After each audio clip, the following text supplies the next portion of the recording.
Hello, everybody. I think we're going to get underway now. Okay. Hello. So good evening and welcome to this meeting of the Surbiton Neighbourhood Committee at Glenmore House. Particularly warm welcome to those members of the public with us tonight. We've got a fairly full gallery. It's nice. I'm Councillor Tom Reeve and I'm chairing this meeting. In the event of an emergency and the sounding of an alarm, the emergency evacuation procedure is to leave the hall by the fire exit behind you and congregate in the car park. Anyone requiring assistance should remain in their seats and you'll be assisted from the building. Anyone who wishes to follow the agenda from their tablet or a smartphone can do so by going to the Council's website and following the links to Your Council and Council meeting calendar. This meeting is being filmed for a live broadcast on the Council's YouTube channel, and an archived version will be available to view after the meeting finishes.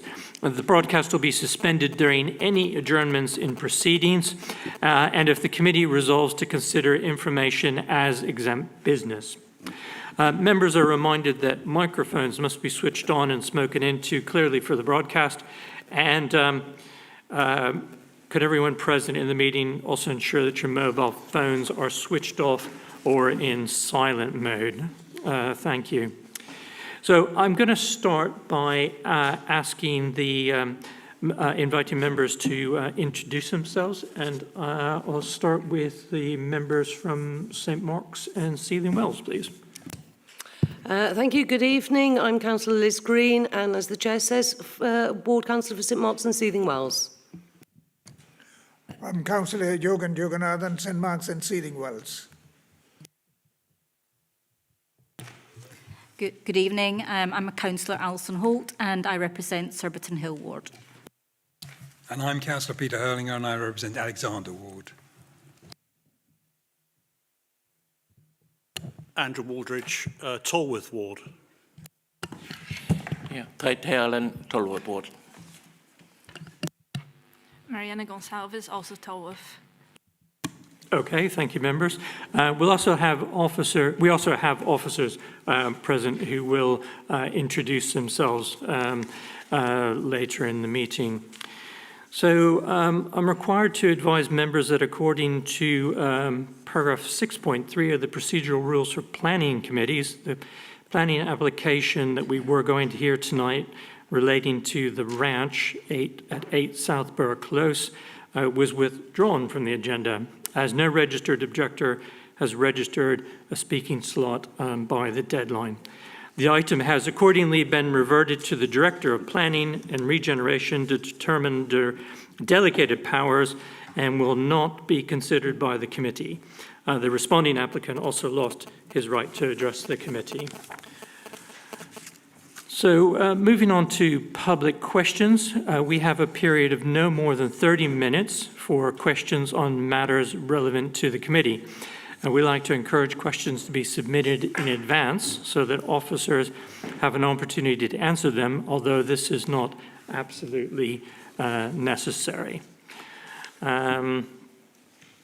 Just a note, in this part, we'll not be taking any questions addressed to Transport for London, as there is a specific agenda item on this later. So I'll take the questions in the following order. We have, so just to run through the names, Liz Mitchell, Alex Oakes, Simon Laycock, Andy Elmer, Christopher Robinson, and Karen Burgess. So I'll invite each person to ask one question, and you'll be given the opportunity to ask a supplementary question if appropriate. Any subsequent questions you may have will be considered only after all the other residents have had the opportunity to ask their first question, if time allows. So I'll just ask people to be as concise as possible, and please keep your question under 2 minutes. If you wish to preface the question with a statement, please be brief and to the point. And then Herman, our Democratic Services Officer, will inform you when 30 seconds are left and when time is up. And just a reminder, if you could direct your questions to me as the chair, and then we will, and then I will, if necessary, ask an officer to respond or respond to the question from one of the members. So could I ask Liz Mitchell, Alex Oakes, and Simon Laycock to come forward and ask a question each. Thank you.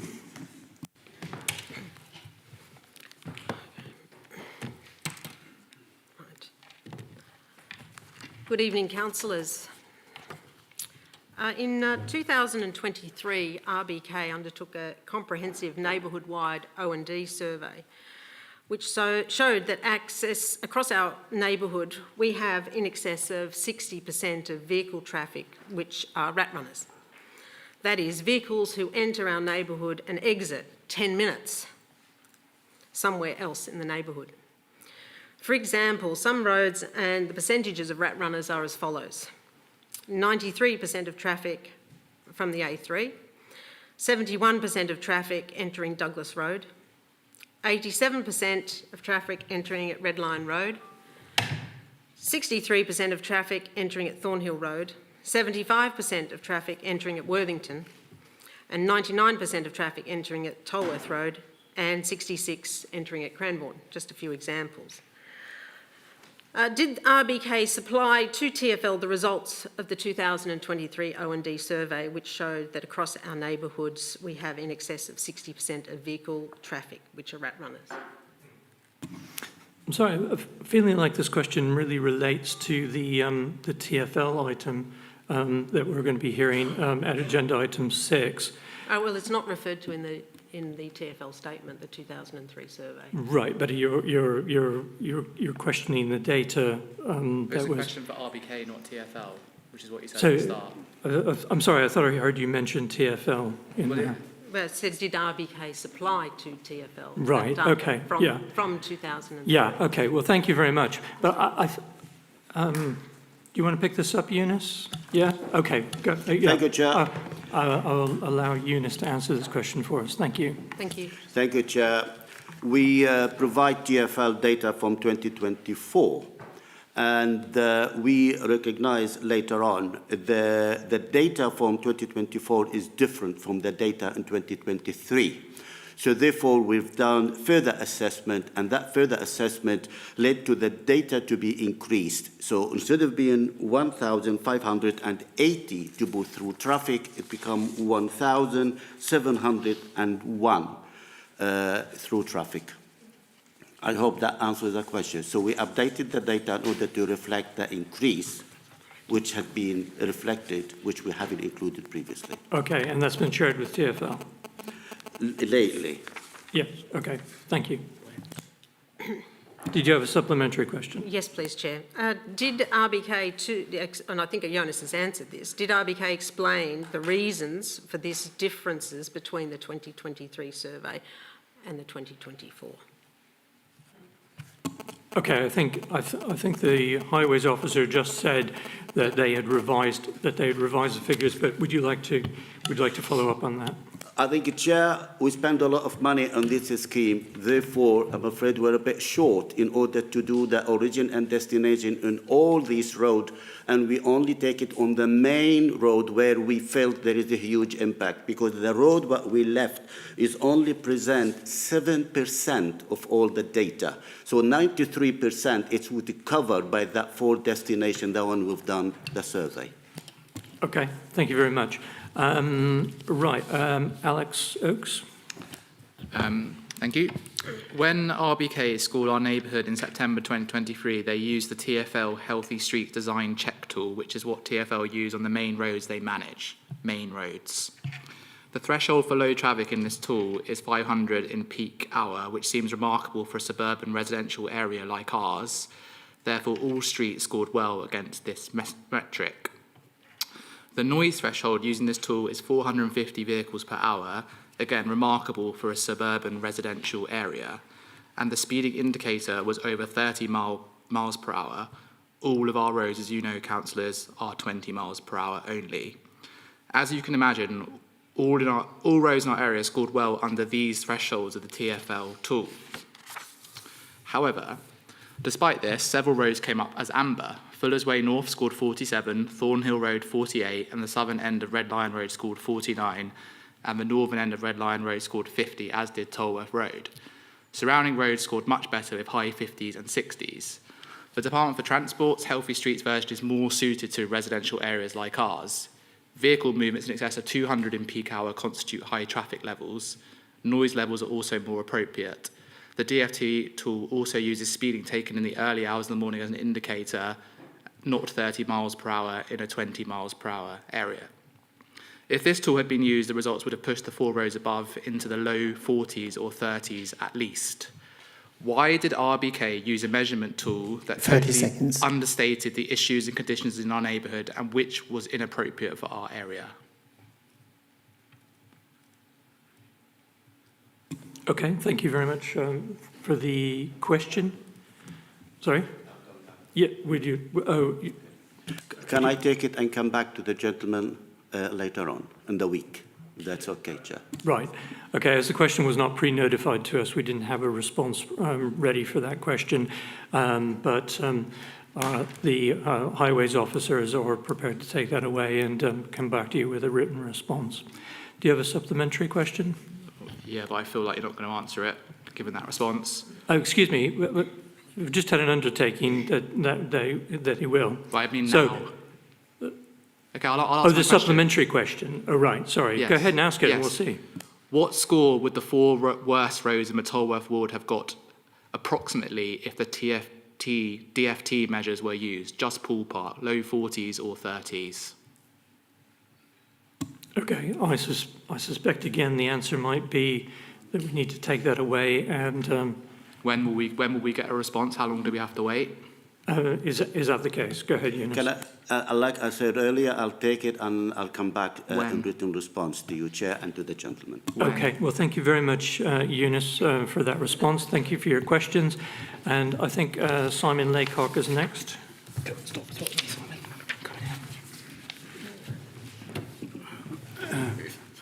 Thank you, Chair. We are still waiting on the response from RBK about implementing a 7.5 tonne weight restriction in the ward.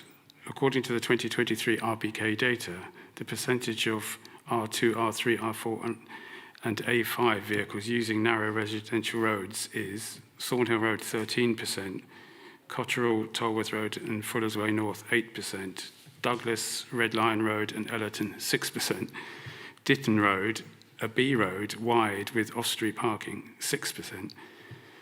When this question went out to consultation, less than 2% of the ward responded, the vast majority from Ditton Road, a B road, who opposed it.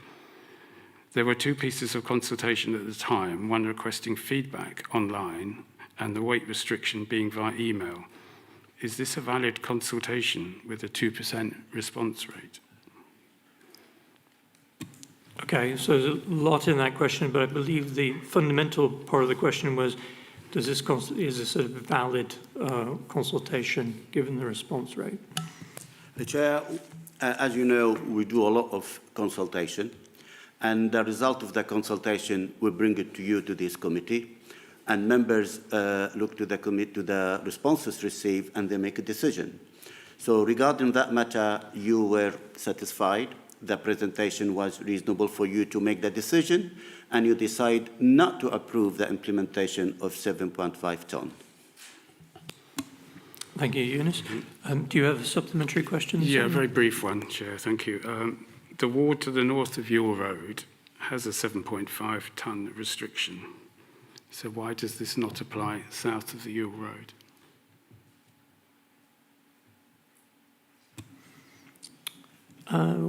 Do you have a view on that, Eunice? I think, Chair, it's the same answer. We consult, we seek the resident view, we have the reply, and you make a decision based on the result of the data. So you didn't say you don't want to introduce 7.5 tonne. You said, let's go and consult the resident and see, do they want to see this restriction or not? So you have the result and you make the decision. So the resident has been asked about that. Right, okay.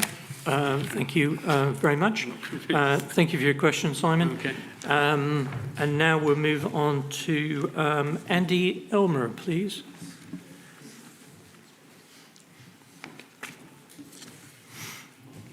And yeah, just a reminder that you've got you have an opportunity to ask one question and a supplementary question related to that question, and please try to keep it to no more than 2 minutes. Thank you, sir. Okay, thank you, Chair. And can I say thanks to Herman as well, who's helped me with. I was originally put down for 3 questions. I've only got 2 now, so I'll deal with the first one first. But Herman's given me a lot of information, so thanks. My question relates to the closure of Tolworth Close, closed under an ETMO, and I think even to the casual observer, it's already obvious that the traffic diverted from using that road is causing problems. At times, vehicles are backing up on the Ewell Road traffic lights to such an extent they are affecting the working of the roundabout at Rayburn Avenue. Cars are certainly cutting through Tesco filling stations. I've nearly had a car totaled in there by somebody coming, just flying through the car park.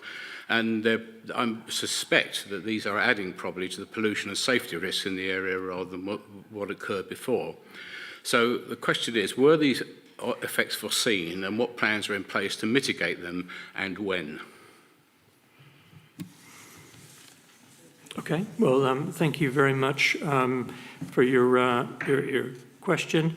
I have a written response here from the highways team. While some traffic displacement is anticipated as a result of this scheme, it is expected that any resultant queues and delays may encourage drivers to seek alternative routes. This could potentially lead to a reduction in traffic levels on Rayburn Avenue.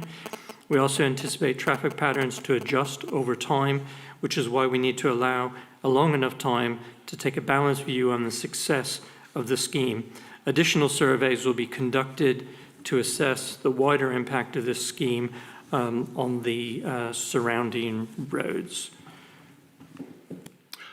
Thank you, Chair. I note that this is now in the work programme for January 2026. So are we seriously going to let this situation run for another 6 months before doing something about it? The whole point of an ETMO, of course, is that it can be removed instantly. Yes, and I believe Eunice wanted to come in on this. Chair, when we introduce ATMO or a new scheme, you have to give it enough time in order to settle. This is a new ATMO. It hasn't been 3 months yet. So give it time till it's settled. Then after that, within 6 months, that's the period where we consider any objection on this experimental traffic management order. So if members feel there is an issue and there is a safety issue, I will definitely bring it to you before if we feel that's the case. But currently, we don't feel that's the case, Chair. Okay. Yeah, I think I would just add as well that the ETMO was put in because of the roadblock there was put in because of feedback from the people who live in that area, because it's not really the road is not really adequate for taking the amount of traffic that was using it as a cut through. I've lived in this area for quite a long time, and I know just how many cars come out of that junction.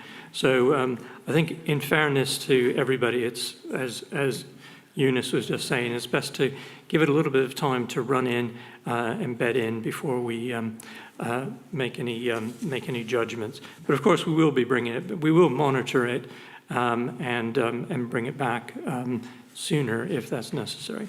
But thanks very much for your questions. I appreciate it. I know you have a second question, but we need to let other people ask questions, and then we hopefully be able to circle back to you in due course. So thank you. Thank you very much. So could I ask Christopher Robinson to come forward, please? Okay. Thank you very much, sir. The same thing as well. One question and a supplementary question. Thank you. So thank you. Good evening. First of all, thank you very much for the opportunity to ask questions.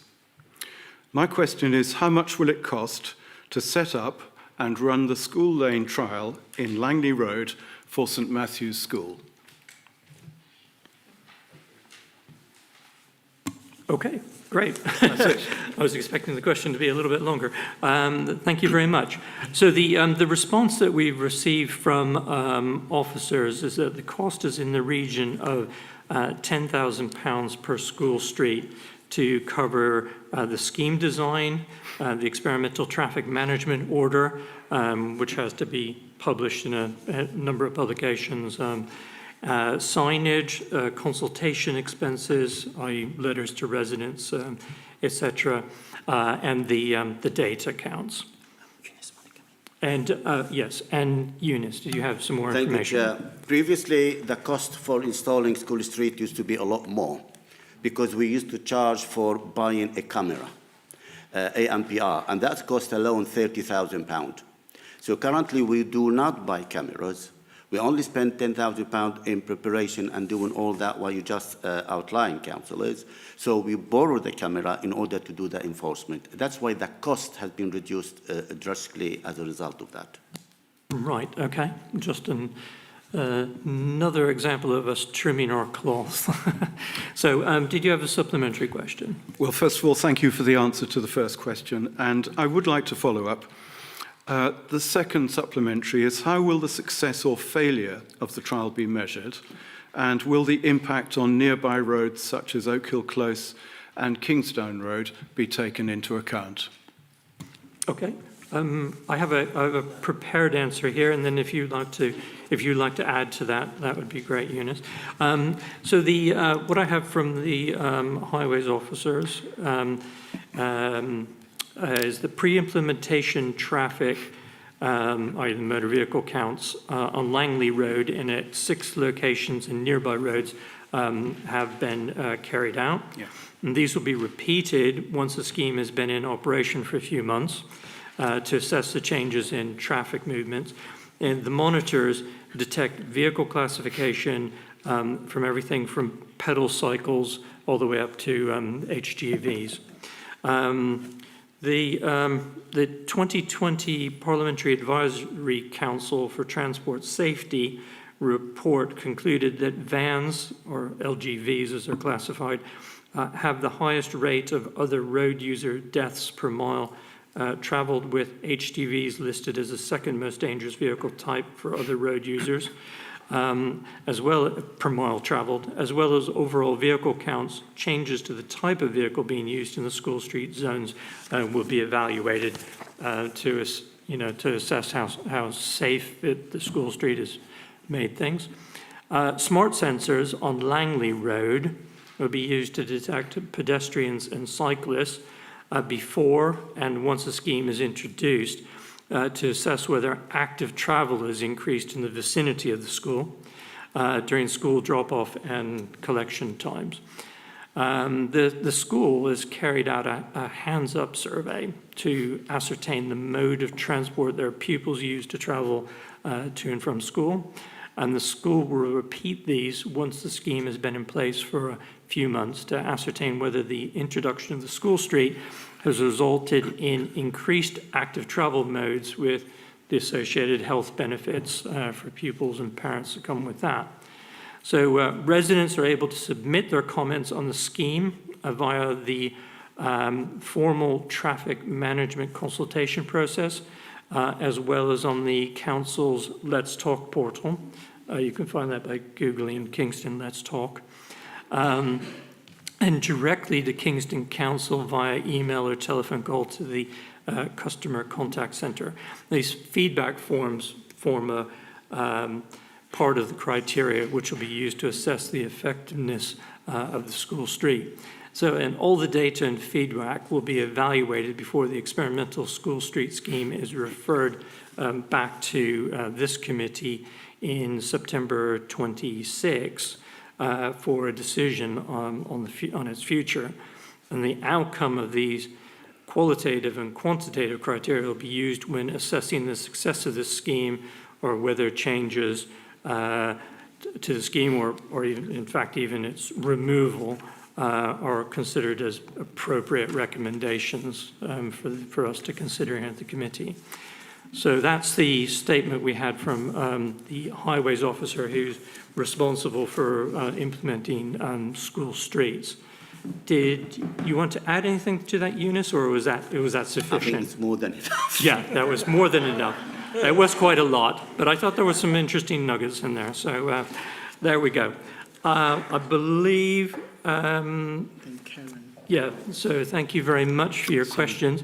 You've had your question and supplementary question. Thank you very much. So thank you very much for coming here tonight. Thank you. And yes, thank you. Right, so could I ask Karen Burgess to come forward, please?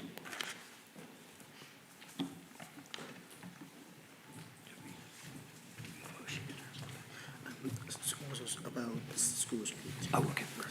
Thank you very much for... Yes, yeah, hi. So, yeah, Thank you. again, a question and a supplementary. My question relates to the Langley Road School, St Matthew's School. The proposal is for that school to have access at their morning, coming in and going out in the afternoon. But a lot of their pupils actually exit the school on Kingsdown Road, which makes our road a parking bay. Can you give us some clarification as to whether the people that live in Kingsdown Road and Iris Close can have access at all during these times, or do we have to make a 1.5 mile journey all the way round to get to our place from Ewell Road? We can't turn into Kingsdown Road from Ewell Road at the traffic lights, so we can't right turn. Right, sorry. So yes, you're saying you'd have to go up Ditton and then come around down. We have to go Ditton all the way round, right, round to the Saint, back, and then back down. or Saint. through Surbiton, adding to the Surbiton traffic. Right, right. Okay, thank you very much. I think Eunice had an answer to this, so thank you. Thank you, Chair. First of all, I think I need to clarify one point about Langley School. The school is only going to be AM. We're not going to do it PM. So the restriction is only during the AM 8 till 9.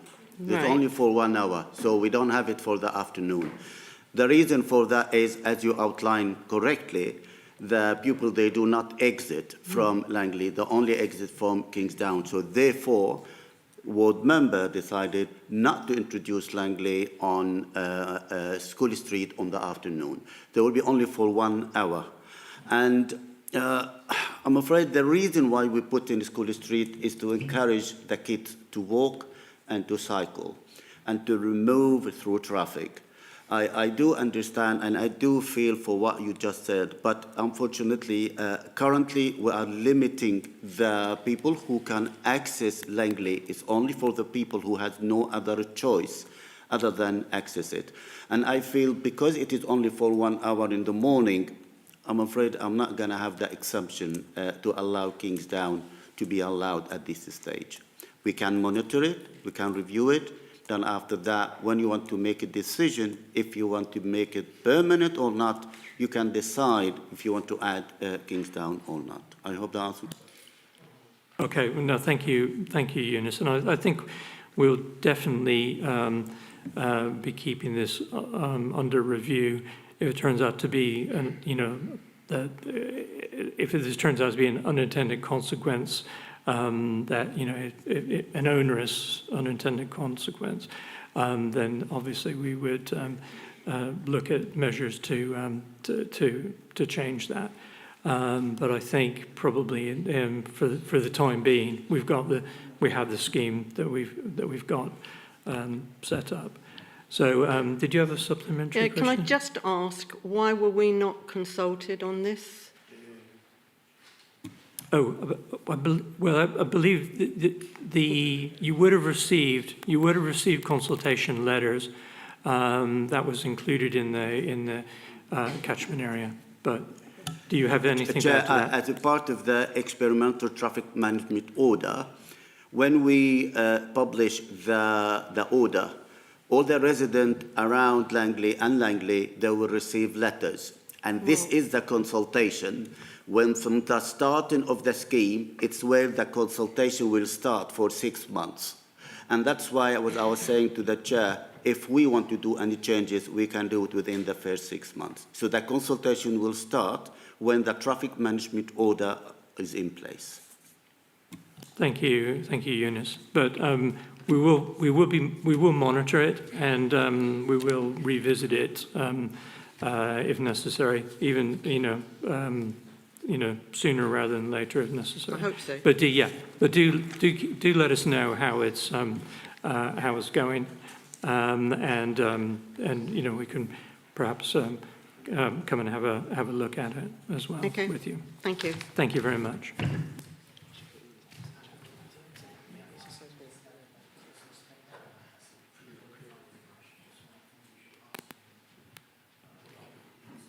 Because he has pre-notified questions. Okay, right, okay. So I'm advised we have 5 minutes left. Mr. Elmer had pre-notified us of 2 questions.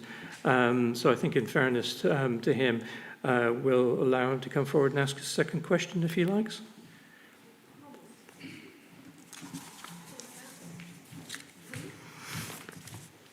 Thank you, Chair. I will be brief, and the one which I won't be asking. My question is about the signs on roundabouts, which there was a fairly fulsome reply from Councillor Manders at the last meeting. Unfortunately, the roundabout I was worried about is one of the 10 which are still listed. And my question was, apart from the sorry saga of how these things arrived on the roundabouts in the first place, was there any assessment made of the safety issues associated with this? I've provided Councillor Manders and other councillors with an academic paper pointing out the risks of these sort of things, and I just wanted to make sure that it was incorporated in the considerations. Right, okay. Well, thank you very much. So we have had a response from officers on this one. So the use of council land for advertising boards is not new in Kingston. However, the way in which this is now being delivered has changed. Previously, sponsorship was offered on a demand-led or site-by-site basis. The revised scheme takes a more proactive and structured approach, and this has included reinstating signage at locations that were previously approved by the council, with the aim of generating a more consistent and sustainable income stream to support local services, including the maintenance of public spaces. So there's a bit more here, but I think your interest was in the... Yeah, so as your question was pertained mostly to the safety issue, I will just continue. Highways officers have now assessed the suitability of each proposed advertising sign location to ensure they meet safety, visibility, and access requirements. The review has considered factors such as line of sight, pedestrian and vehicle flow, and overall appropriateness within the public realm. And following this assessment, adjustments to positioning will be made, and the signs will remain in situ. So, but if any adjustments need to be made to their positions, that will be done. Did you have anything to add to that on the highway safety issue angle, Eunice? I think, as you said, previously we used to get involved in that. They used to consult us before the sign goes up. But I think this time there's been the contractor decided to move forward very quickly without following the process as you outlined in your response. But the way forward, we will be involved as a part of that. Right. Okay. So and the schemes. Just to clarify, Eunice, the current locations have been assessed. Right. Okay. So I hope that answers your question. But did you have a supplementary question to that? No, that's fine. Thanks. Okay. Right. Well, thank you. Thank you very much.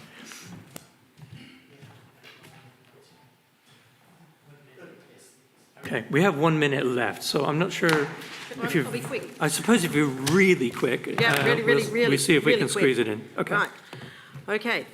Thank you. A SID, speed indicator device, was recently installed on Cottrell to register northbound traffic movements. According to RBK data from February 23, Cottrell Road has 497 vehicle movements on an average workday. Northbound is 227. Speeds are between, mean speed is 15.8. So, and there were 2 vehicle movements, according to the data, between 25 and 30 miles per hour. And 26 out of 227 were mostly travelling between that speed. The rest were under 20 miles an hour. So, okay. So we're running out of time. Where is the data that supports a SID being placed on Cottrell Road? Okay. Do you have a quick answer to that, or would you like to take that away and come back? Okay, right, okay, right. So we'll take that, officers will take that question away and provide you a written answer later. Thank you very much. That ends the resident questions section of our agenda tonight. Thank you to everybody who came and asked questions. And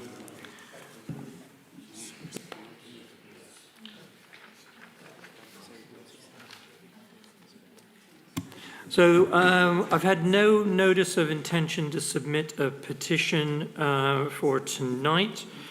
So I'll move on to apologies for absence. Herman, do we have apologies for absence? Thank you, Chair. Apologies for absence received from Councillor Jackie Davis, Ian Manders, Anita Sharper, and Diane White. Thank you very much, Herman. And members are asked to declare any disclosable pecuniary interests or other registrable and non-registrable interest-related items on this agenda. Do members have any declarations to make? No, I'm getting a no. Okay, thank you very much. So the minutes of the meeting on the 10th of June have been circulated to members. So do we have, we have one proposed amendment to the minutes, don't we, Herman? Thank you, Chair. In minute number 12 on page 6 of the work programme, Councillor Peter Hurlinger kindly suggested that I should add the word particularly after K2 bus frequency. So that is the only thing that, and I agree that it should be added back to reflect the intention more clearly. So I was supposed to ask members if we could confirm the minutes subject to this amendment, please. Okay. Do we agree the minutes? Yes, agreed. Okay, that's unanimous. Thank you very much. Right, okay, so we move on to item 6, which is the Transport for London questions and answers session. So we have some representatives from TfL who've kindly come here tonight who will take questions from the committee and members of the public relating to mitigation measures to address through traffic of vehicles from the A3 into Fuller's Way North.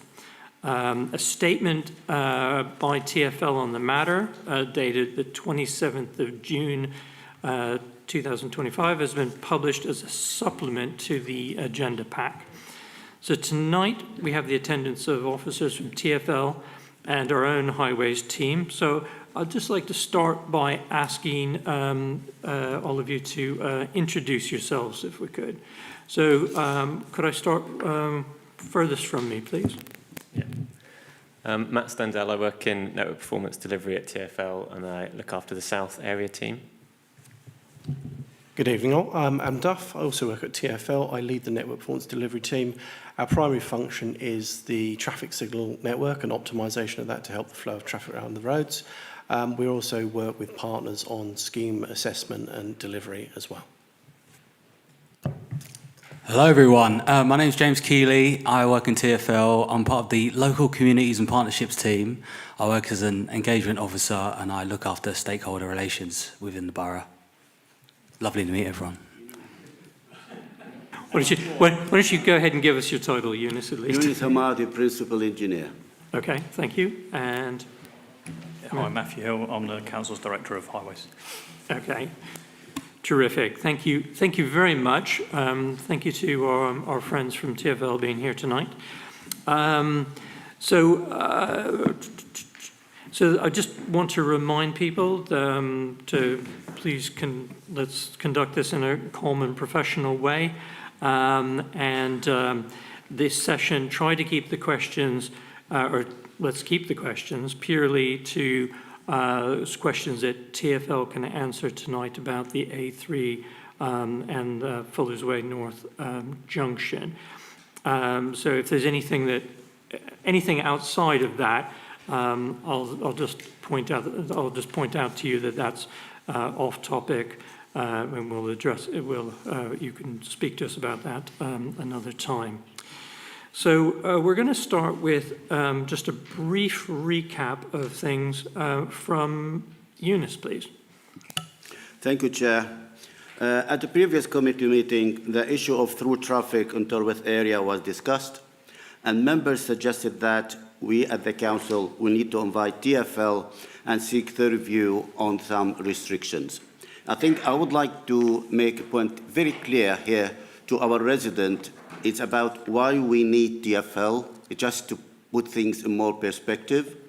In Section 121B of the Road Traffic Regulation Act, 1984, inserted by Section 291 of the GLA Act, 1999, in which you provide that no London Borough shall exercise any power under the 1984 Act which will affect or be likely to affect a GLA road unless notification has been given to TfL, and either TfL approve or after 1 month TfL did not respond. And I think to make it clear, that's why we have our colleague here from TfL only to answer the question about any scheme will have implication on their network. It's not about any scheme within our borough, because they can't answer that. It's only about the implication on them. I think, Chair, it's very important here to outline something very important. When we send the data to TfL, when they make the assessment, it was the data before we add the 170 vehicle extra.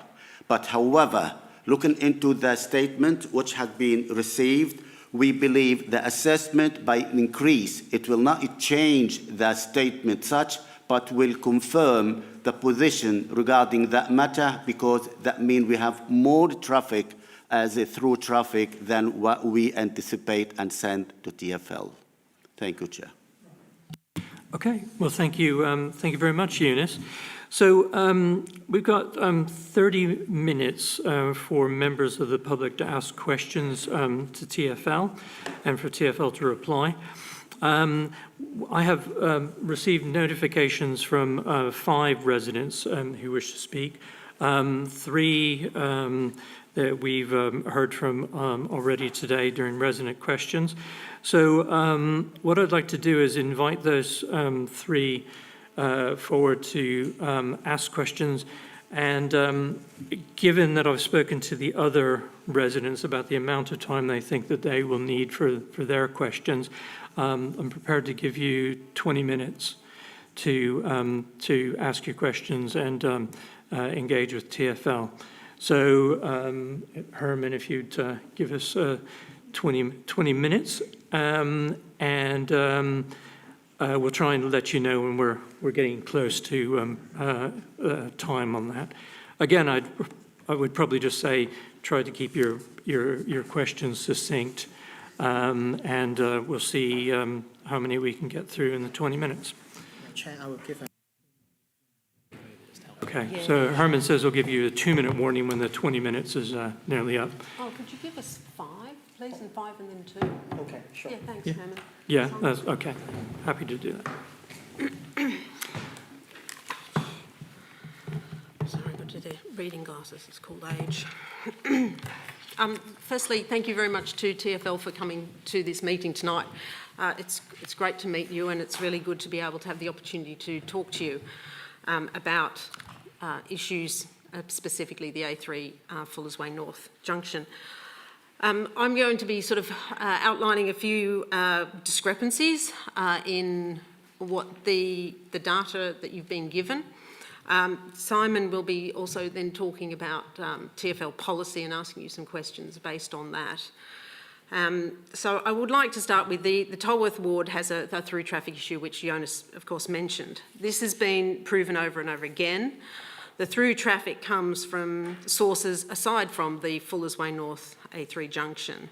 It also comes from the A243, the A240.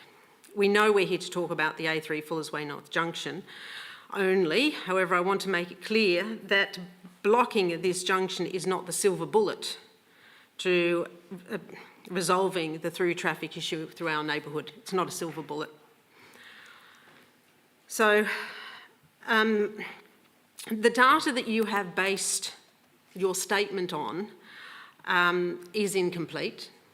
There is no consideration of the earlier 2023 survey done by RBK, and it certainly doesn't align with the 2024 results.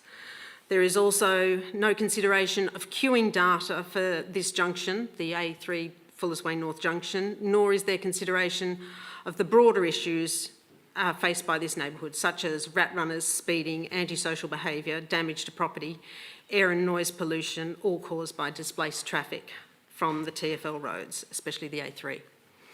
We understand the focus of this discussion is on this junction, but I hope we've demonstrated so far, and will demonstrate tonight, that the issue is not just at that junction.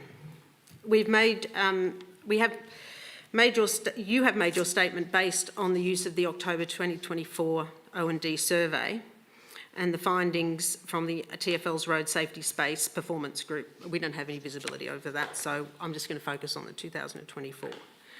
You state that you are primarily concerned with the safety and performance of the nearby road network, the A3, Tolworth Roundabout, the A243, which you state are at full capacity during peak hours. In other words, you're happy to have A3 traffic at around 4,000 vehicles per day displaced onto our local narrow residential roads. 4,000 vehicles a day is just from the A3, northbound, and not elsewhere in the area of the network you are concerned about. You're not concerned about the 2,000 vehicles that enter from the A243, the 3,000 from the the 2,000 from the A240 and the 3,000 from the A243. The rat runners, the speeding, additional air pollution, and we have an area where we have children going to school. We have people commuting in buses. So your concern is about these things and not our local community and our local roads. If I look at the 2024 data, you say that we've got 431 vehicles that come off the AM peak. So that's between 8 and 9, 474 in the PM peak, 5 to 6 PM. That's over 400 vehicles per hour. Coming off the A3, doing 50 into a residential area, doing 20. That's one vehicle every 10 seconds. 2003 data showed 373 AM, 354 PM. That's an increase of 16% and 34% respectively. So traffic's only increasing. So you also say that based on the data, 2/3 of the trips during peak hours do not match an exit point. This indicates this majority of traffic using the left-hand turn destination within the survey zone rather than immediately passing through it. So you think 2/3 stay. This statement does not correlate with the 2023 O&D survey, which stated that during the AM and PM peaks, 93% and 96% respectively passed through the neighbourhood. They did not have a destination of the business centre, the school, nurseries and sports clubs. There is also not enough parking spaces in the neighbourhood to house this many vehicles that you say stay within the survey zone. There's just not enough space, no parking. Excuse me, Liz. I was just wondering whether you could ask her, since we have TFL here, whether if you have a question that we could we'll get there. you know, if you're coming to a question fairly soon, that would be great. The 2024 survey also did not survey all the streets in the neighbourhood, which has rat runners as well. Another key point is that 2023 survey used 10 minutes to define a rat runner. The 2024 used 5. So there's a massive difference in that. Yesterday morning, we did a couple of little surveys ourselves, following cars around. Monday was really quiet. You've got school holidays, you've got 2-year groups, they're off because of A-levels and GCSEs.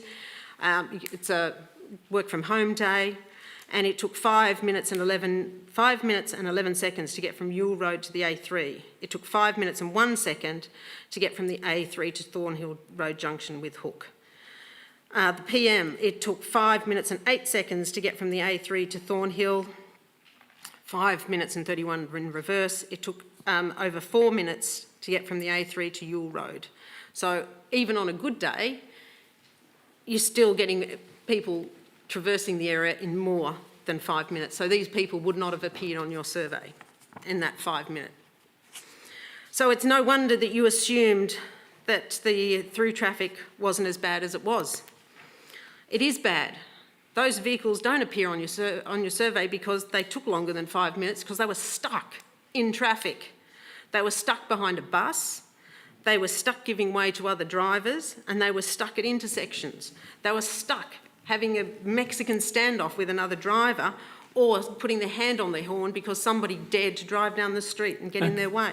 I'm sorry, Liz, I was just wondering if you really could come to a question. 20 minutes, I would just like to have a chance for TfL to come in here. I understand that you're challenging the data. And because the decisions that they've made are based on the data, and the data is incomplete. Okay.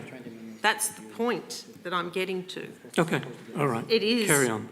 It is incomplete, and that's not fair. So, the data also suggests that RBK, have they been able to explain the differences between 22 and 24 data? You look at the figures. We've seen, comparing the two, a 181% increase for one road. We see a 60% decrease on another between the two surveys. We see 88% in another. These are huge numbers. And who verified that data? Because it's wildly, wildly different from the 2003 survey. So to recap, the data that you're using to make these conclusions is not complete. 5 minutes versus 10 minutes, that's a hell of a difference. The neighbourhood doesn't have enough parking spaces for all those vehicles because a lot of houses don't have off-street parking. The other streets in the neighbourhood weren't counted as well, and overall traffic numbers are increasing. Well, before I go on to my next section about the queues, because again, there are some differences in queues, can I ask, will you consider doing other surveys, considering that there are these discrepancies with the 2024, and will you continue to make decisions based on the right data and not data that's got more holes in it than Swiss cheese? Okay. Just to remind you, if you could direct your questions through the chair, and then we'll Councillor and then we'll direct them to the officers. So, would you like to pick that up briefly, Eunice, and then we could ask our colleagues, your colleagues from TfL, to respond as well. Thank you, Chair. First of all, the survey and the video, all of it, it's not been done by TfL. TfL, they don't do them. It has been done by RBK. And RBK pay for all these data and all these survey. TfL, it's just to look at them and make a decision. Now, taking all these points, what Ms. Mitchell is outlining, currently TfL make the decision on 1,580 vehicles.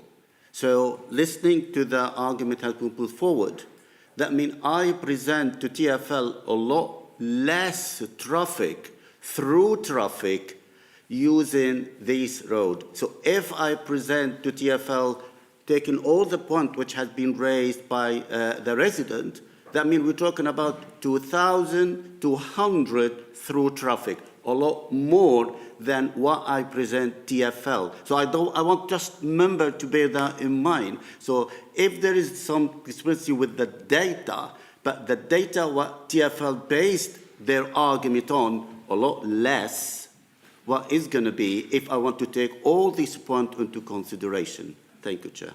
Thank you. Thank you. I'd love to hear from TfL on your interpretation of the data, please. Thank you, Chair.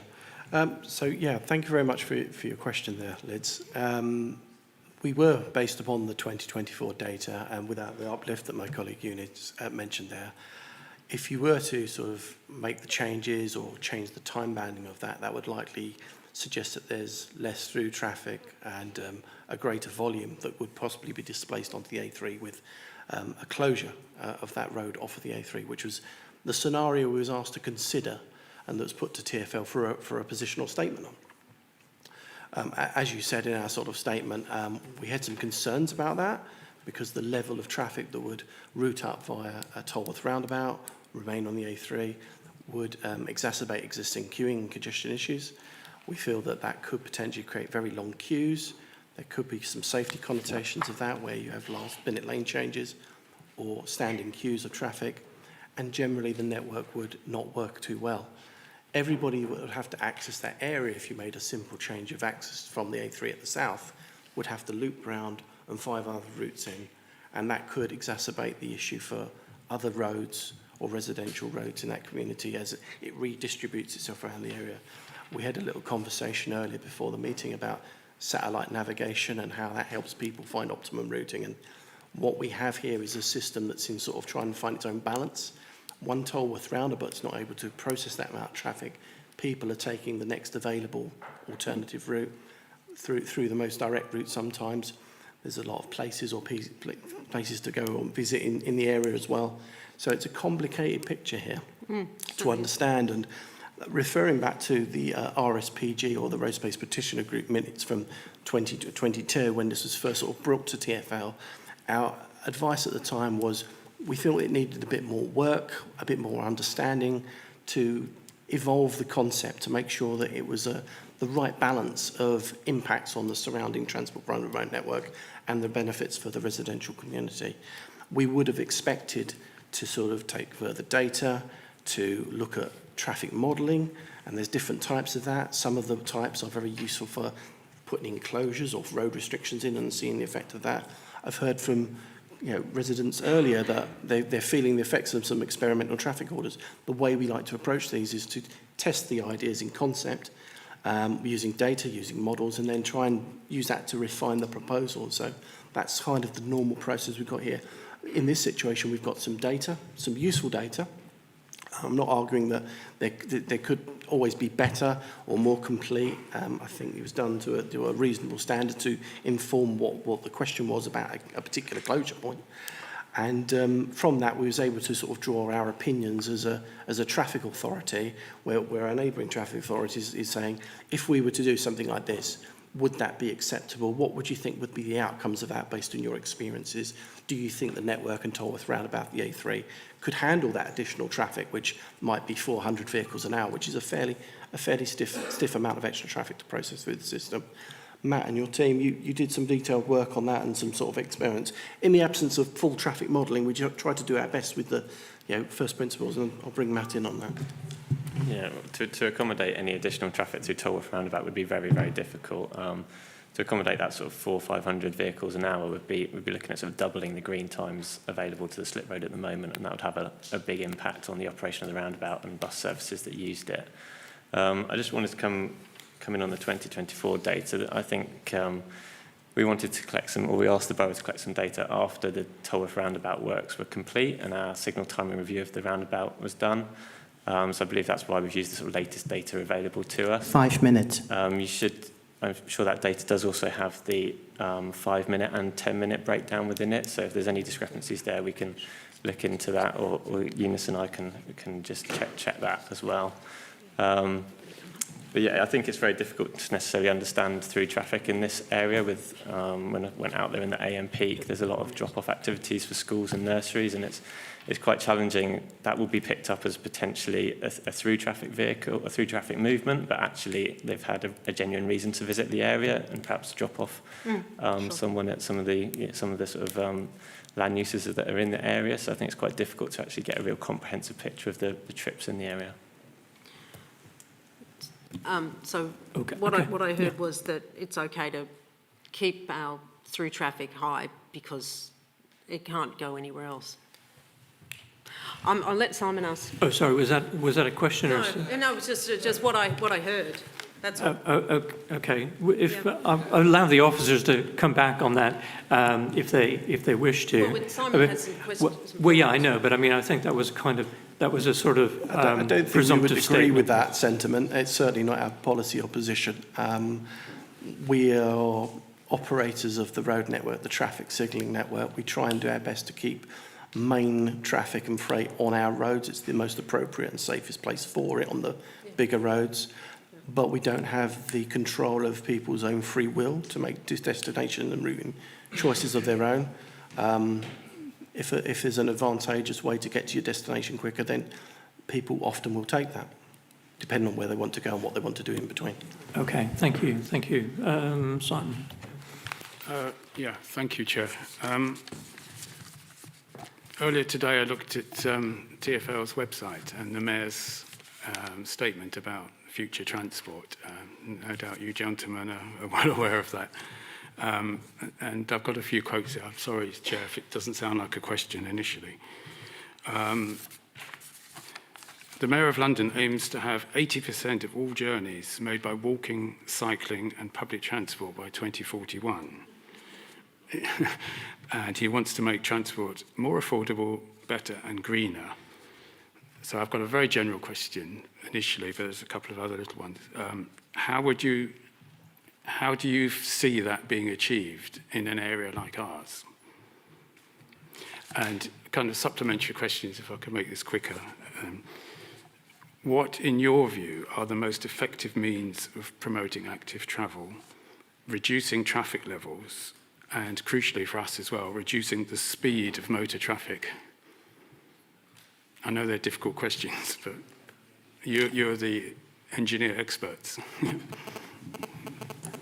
Thank you. I do appreciate that. As you recognise, it's very complicated. We've got a policy there to try and encourage people to use sustainable, active, healthy journeys. And a big part of that is a high-functioning bus network, making walking safer and easier. 2 minutes. Cycling. Thank you. And doing interventions in a controlled, structured, layered way to take us from where we are now to where that will get us to there. And I think we're in sort of 60% at the last rec count on that in terms of sustainable journeys, because the buses carry such a high volume of trips, more so than the underground, would you believe? It's trying to do what we can to support that, make that more attractive, make that cleaner, safer. And I don't disagree with any of your points there about your community. You know, it would be wonderful to find a policy or levers to remove the traffic and encourage people to take more sustainable and more space-efficient forms of getting around. I've heard in the room today about school streets.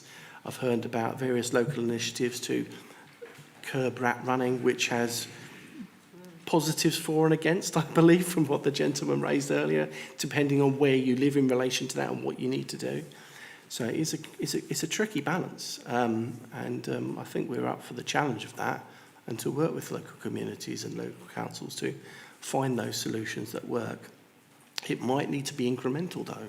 You might need to take smaller steps to then lead you to that critical mass, because what I found in the past is if you come in with a very strong option initially, it can really be difficult to bed that in, create a lot of local problems and headaches there that could persist for many, many, many months.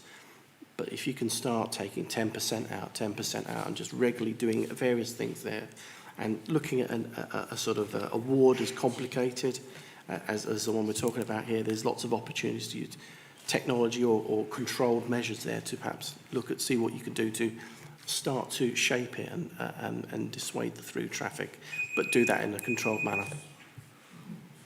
Oh, sorry about that. That was Herman's timer going off. If that's the end of the 20 minutes, what I'd like to do is allow the other residents to come in and ask the questions that they had. If we have a little bit of time left at the end, I'd be happy to come back to you for another quick question. Thank you, Chair. Yeah. So, right. So could I ask Alex Mills and Lloyd Edwards to come forward. Thank you. Yeah. Yeah, indeed. Okay. Thank you. Thank you very much. So I think from talking to you before, 10 minutes should be sufficient from what you were saying. Would you like a warning when the 2-minute warning or something when that time's up? No, I think we'll be quick enough. Yeah. Okay. That's that's fine. You'll be glad to hear. Well, thank you very much. So good evening, everyone. My name is Alex Mills. I'm the road rep for Douglas Road. However, to save you all time listening to multiple other roads, all of whom want to essentially ask the same question, I'm also speaking on behalf of Denham Road, Worthington Road, Ellerton Road, Bond Road, Malvern Road, Ravenscar Road, Tolworth Park Road, Red Line Road and Fullers Way North. So a large majority of roads in the neighbourhood, all of which you watch the SNC meetings online every month. You'll be pleased to hear. Having all read TfL's statement, we're all unanimously in agreement, as we always have been, that you cannot simply make Fullers Way North a no left turn from the A3 for all the reasons that have been outlined in the report, amongst others as well.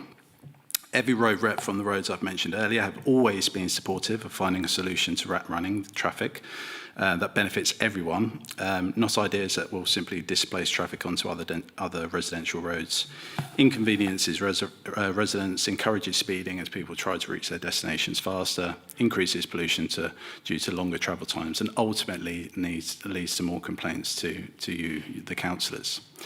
From the moment road reps from all roads were involved in these conversations, we've said from the outset that the only viable solution we believe to stop rat running would be a no left turn onto Fullers Way North from the A3, but with ANPR implemented to allow residential and industrial park traffic to travel through without penalty, and access maintained to Tolworth Girls' School and the Leisure Centre. However, this idea has always been repeatedly rejected by the council due to its perceived expense and resource-intensive management. So, in considering TfL's recommendation to keep access to Fullers Way North open from the A3, based on that outline rationale and the fact that a huge majority of residents would be significantly inconvenienced by probably at least 20 minutes added to their journey during rush hour, there being heavier pollution in the area as journeys are increased by more than a mile in most instances, plus a huge amount of traffic volume being moved to the unfortunate residents of Yule Road and Red Line Road, amongst others, we do support their findings, acknowledging that ANPR has been ruled out. The vast majority of residents are very happy with the current safety of our roads in Tolworth Ward, but our question is, has ANPR as a solution indeed been completely ruled out? Okay, well, thank you very much. I think that question probably has multiple parts in terms of any ANPR. I'll just interject and say any ANPR scheme would come with costs. And then, of course, TfL would have a view about the impact that it has on their network. But I just thought I'd separate those two out. One would be an RBK issue and the other would be a TfL issue. So could I go to TfL, please? Yeah, I think we'll probably have to bring in colleagues on that because what was presented, as I said earlier, was like the full closure non-ANPR option there. We certainly would have interest in understanding if there's any data to sort of work out what would the numbers of displaced traffic be if you made it so it was residential and essential business access only.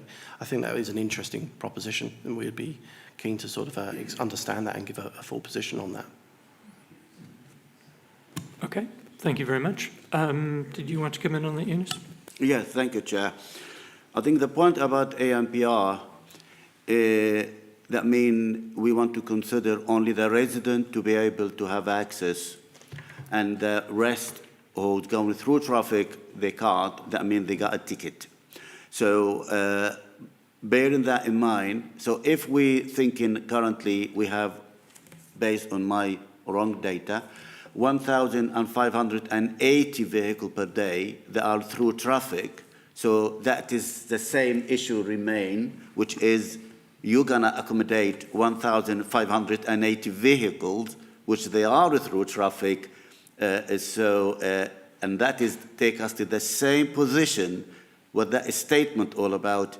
The roundabout cannot accommodate that increase. So ANPR is not going to add or change anything. Right, okay. Did you want to add anything to that? No. Okay. And, yep, go ahead.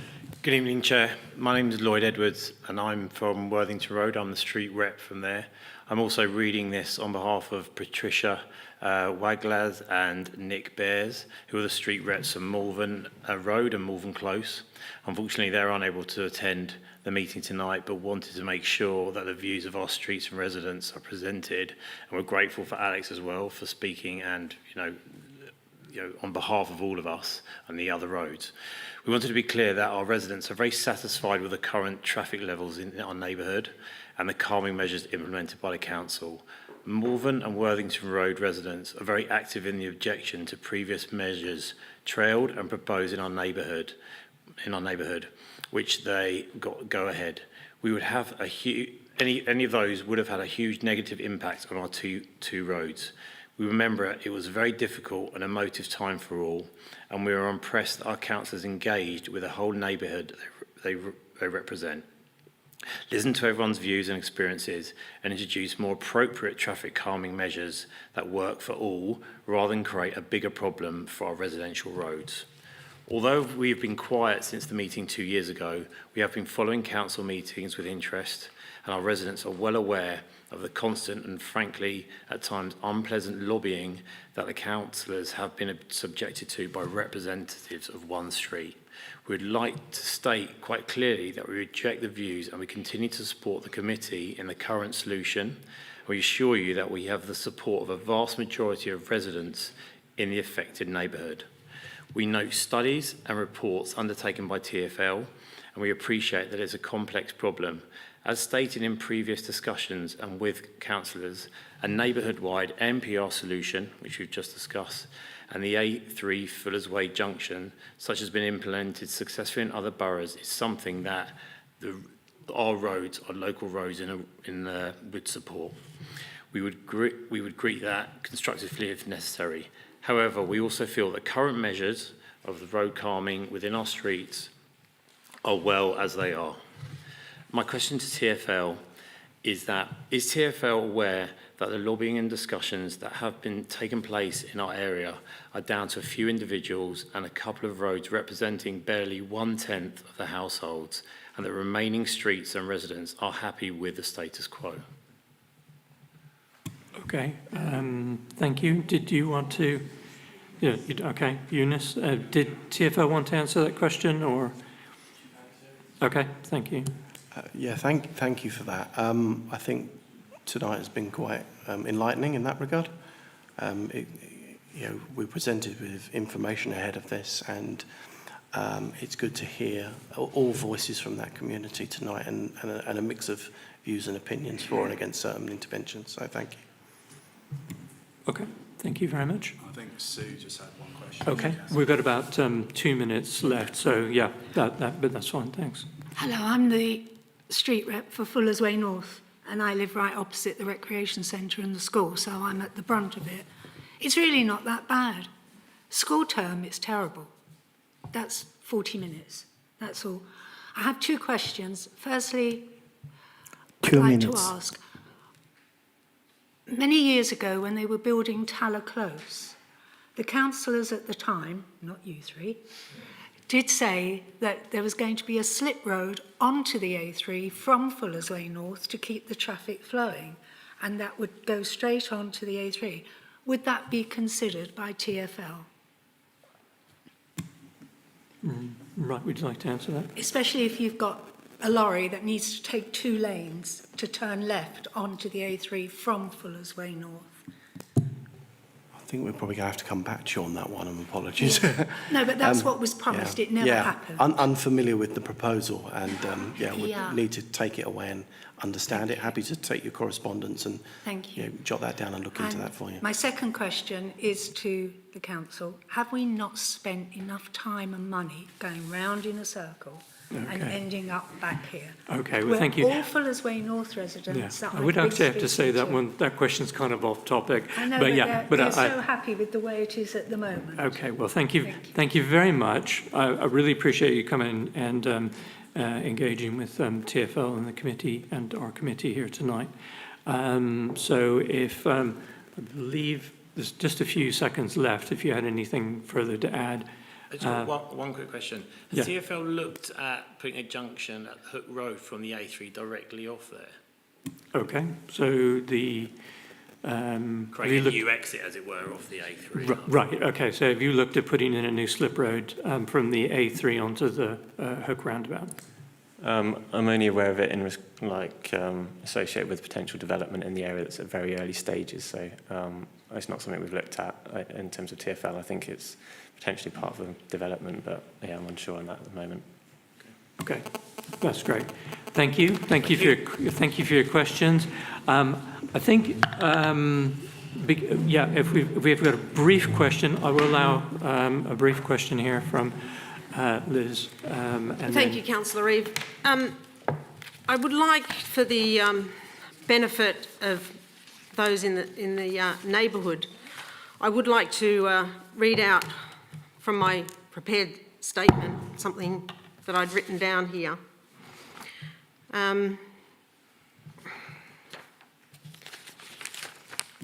Is it a question for TfL? Yes, it is a question for TfL. Okay.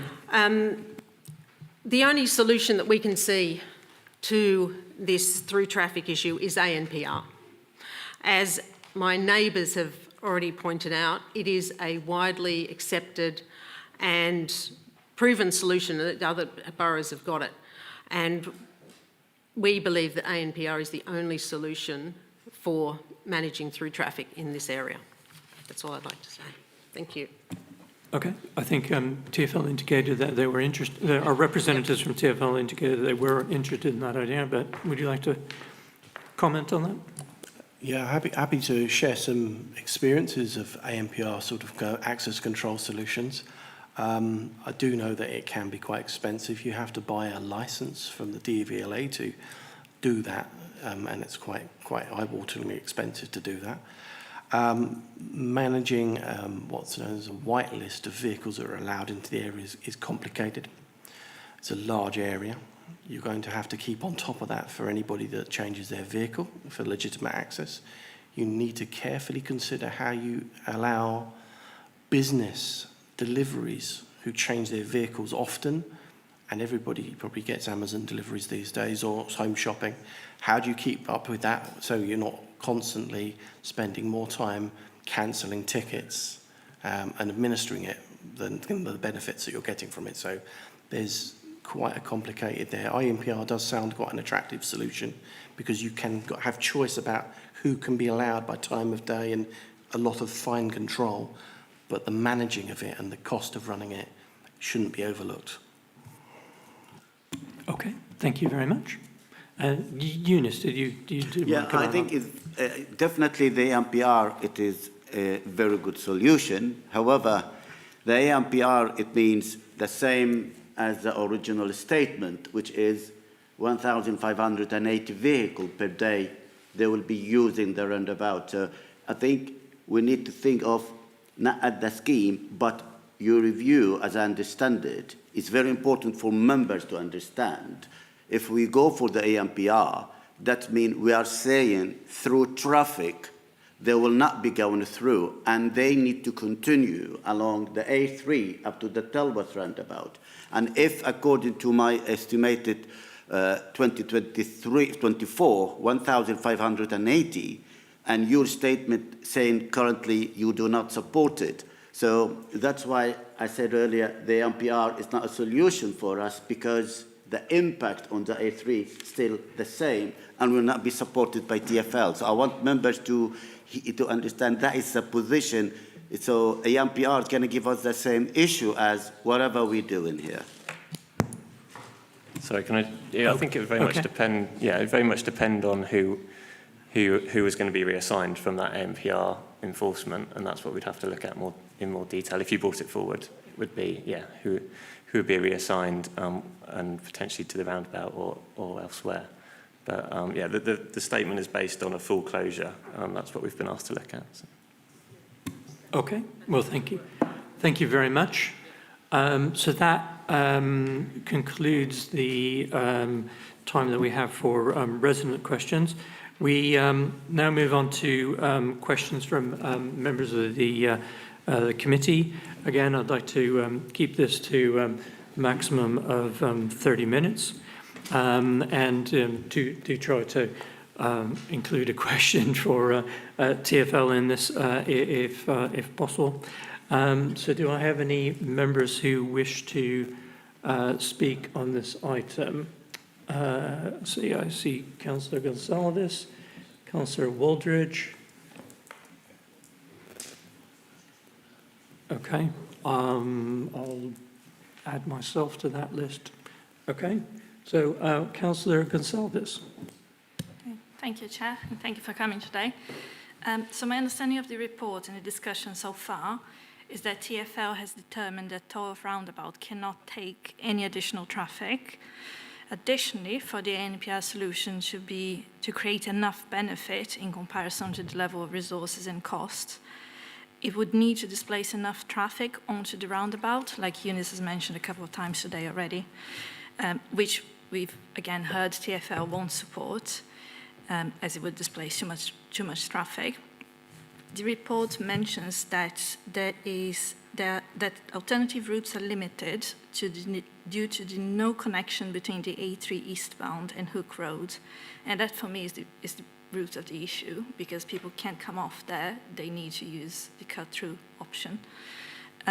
Can and/or will TfL support any measures to solve this? And I know you briefly mentioned you've just heard about this as part of development, but we've had discussions with TfL a couple of years ago where we talked about this. So yeah, that's the question. Will TfL look into that as an option?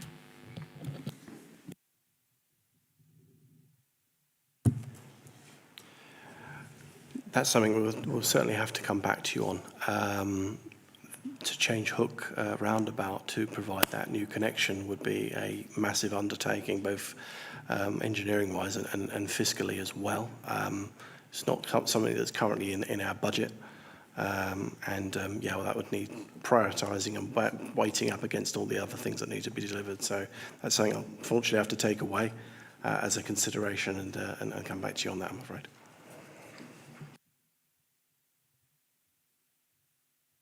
Okay, were you finished, Councillor Gonsalves? Yes, okay. Councillor Wooldridge.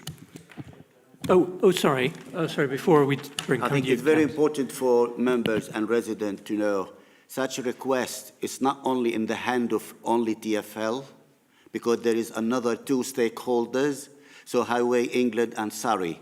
So it's not only TfL make that final decision. So we have three people, they need to get involved in order to, yes, so in order to make the decision. So it's not only TfL decision alone, so it's not a cheap exercise, I'm afraid, as well.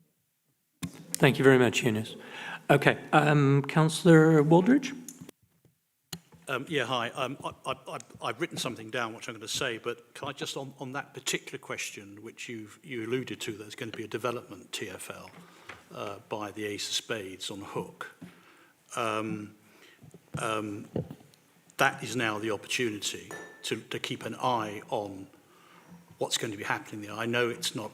I know it's a long way off, but that's an opportunity for some form of action to take place in the future with all the joined-up parties.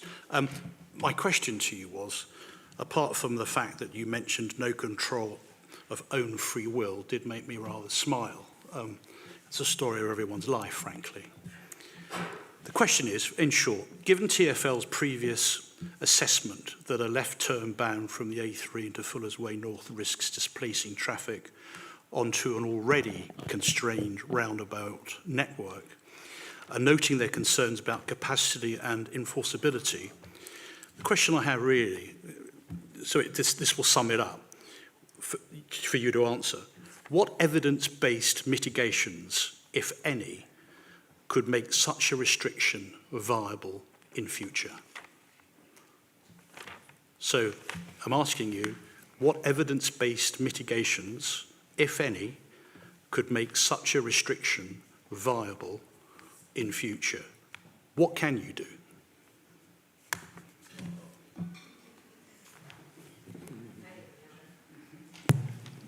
It's a good question, and we've been soul searching to try and come up with something more positive for this meeting on that one. Space-wise at Tolworth Roundabout, if we try and make it able to cope with more traffic, we feel you can probably get another 5 to 10% more throughput with signal timing changes, but that will balance queues on the other approaches, so that's quick and agile. We could do that quite readily. In terms of just raw throughput and capacity, you're looking at physical change.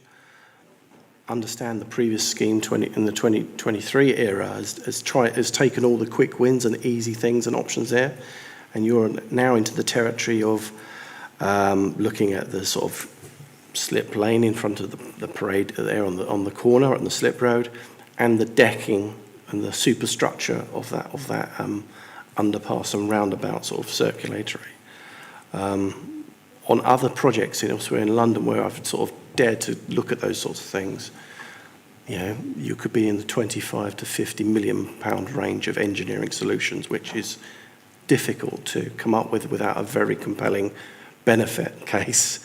And we would be you're certainly looking to DFT funding, main road network, congestion alleviation type interventions in partnership with yourselves to try and fund such a scheme.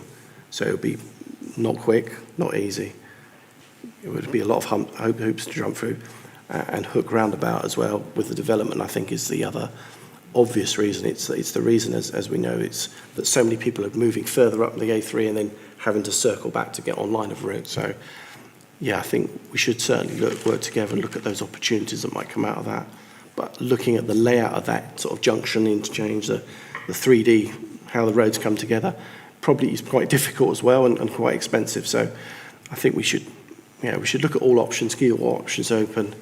I think all the quick and easy stuff's been taken off the table already. So it's probably into hard engineering and high cost. Sorry, I haven't got a great answer for you.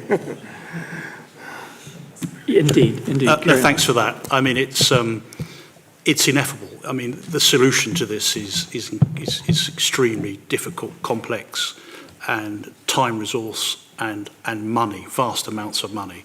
So, look, thanks for trying to answer the question, because I know how complex it all really is. So, thank you.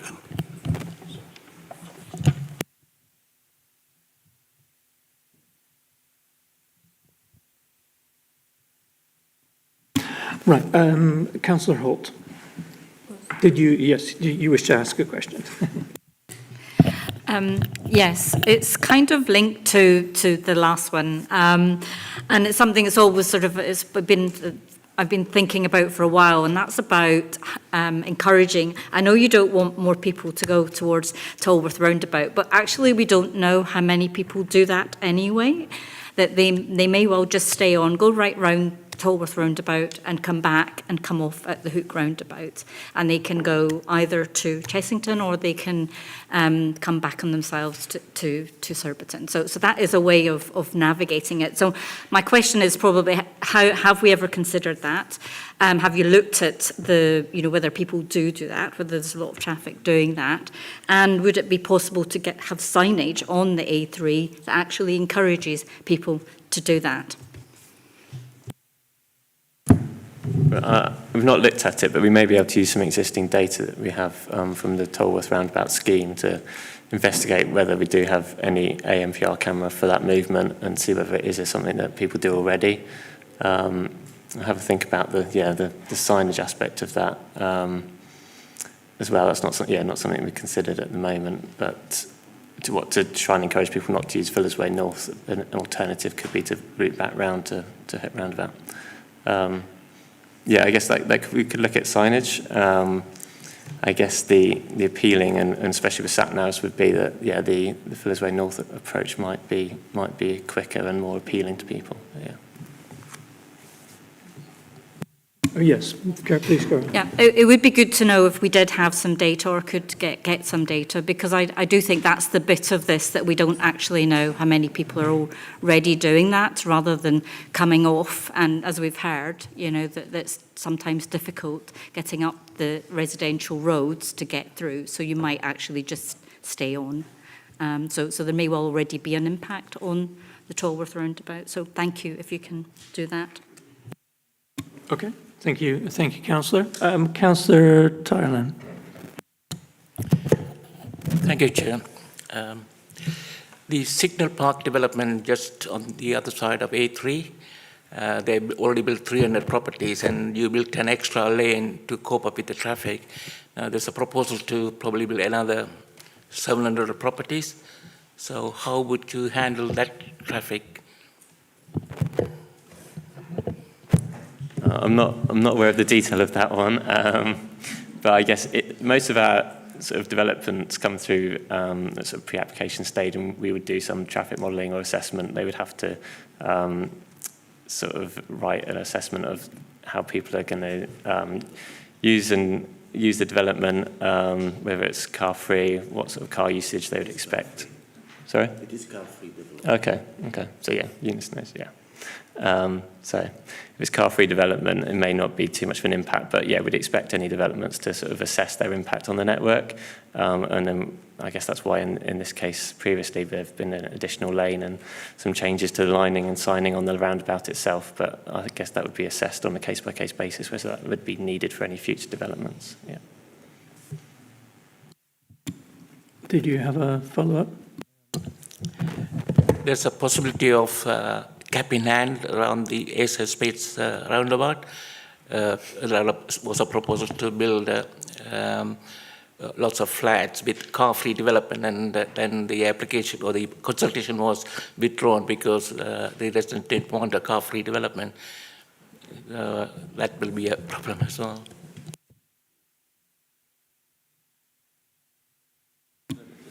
Okay. Yes. Okay, thank you. I have some questions as well, if I could. So the in your statement, you wrote that alternative routes are limited due to there being no connection between the A3 eastbound and Hook Road. Therefore, it's likely most traffic will try to reroute through the Torworth roundabout. And then you said vehicles with destinations in the Red Lion Road area are then likely to access Red Lion Road from the northern end of Red Lion Road, turning left into your road. I'm just thinking there are more knock-on effects than just the Tolworth roundabout that you're taking into consideration in the in your response to this. I was wondering if you could elaborate on that. Yeah, I guess our concern was that for any traffic that did have a destination within the zone, there would be potential people to either come via your road and turn left at the top of Red Lion Road, or if people were coming from sort of the western side, from the Hook Road side, they could use some of the other side roads to enter the survey area from that direction, Tolworth or Thornhill Road instead. So I think, yeah, it's just trying to get a bit of a more comprehensive look at the whole survey zone, and that if there is some of that traffic does have destinations within the zone, then it's going to try to approach from a different angle, different approach. As we said, there's no formal modelling or assessment of it, so it's just our sort of just raising some concerns around it, really. Right, I think you indicated that you were concerned about the safety of cyclists who were the cars turning left into Red Lion Road, who would have previously come from the other direction, would be cutting across there, and then that's in addition to the additional congestion that would be caused in Red Lion Road. Yeah, that was a point raised in the original RSPG, the Road Space Performance Group, in 2022, that I think there was a borough scheme, or is a borough scheme, that's in progress along Yule Road to improve cycle infrastructure. And I guess any left-turning vehicles across a cycle infrastructure like that is normally of a concern. So yeah. Okay. Now you also wrote in your statement any additional traffic using the slip road would increase stationary or slow-moving queues on the eastbound A3, creating potentially unsafe conditions on this high-speed road. But would you not agree that vehicles entering and leaving Fuller's Way North, either slowing down to enter there or coming out and trying to accelerate, especially in the case of made worse by, say, large vehicles, articulated lorries or whatnot coming out of that junction. Would you not agree that that also creates a hazard to the A3? Yeah, we would agree. There is a balance of sort of safety risk there. When we wrote that, we were sort of thinking of a long static queue in the peaks in lane 1, and probably observing the behaviour of people being frustrated by that to complete their journey, perhaps using lane 2 and making a late change to cut in at the end, and then that be an unexpected manoeuvre as well. So yeah, I think you're completely right, Councillor, in that there's a balance of risks there, both latent and what could be. Okay, and I think just looking at the, you know, we've spoken about the Hook roundabout, Fuller's Way North, and the Tolworth roundabout. But if we look at that all holistically, would you describe the current layout that we have in that area as being an optimal solution for the traffic situation? And can we look at some long-term solutions to that whole issue of that area, especially given the amount of development that's taking place in Kingston and in our neighbouring areas in Surrey? There's going to be a heavy pressure put on the roads around here. So I suppose, you know, what are the chances that we can look at a holistic solution in the long term to address these issues?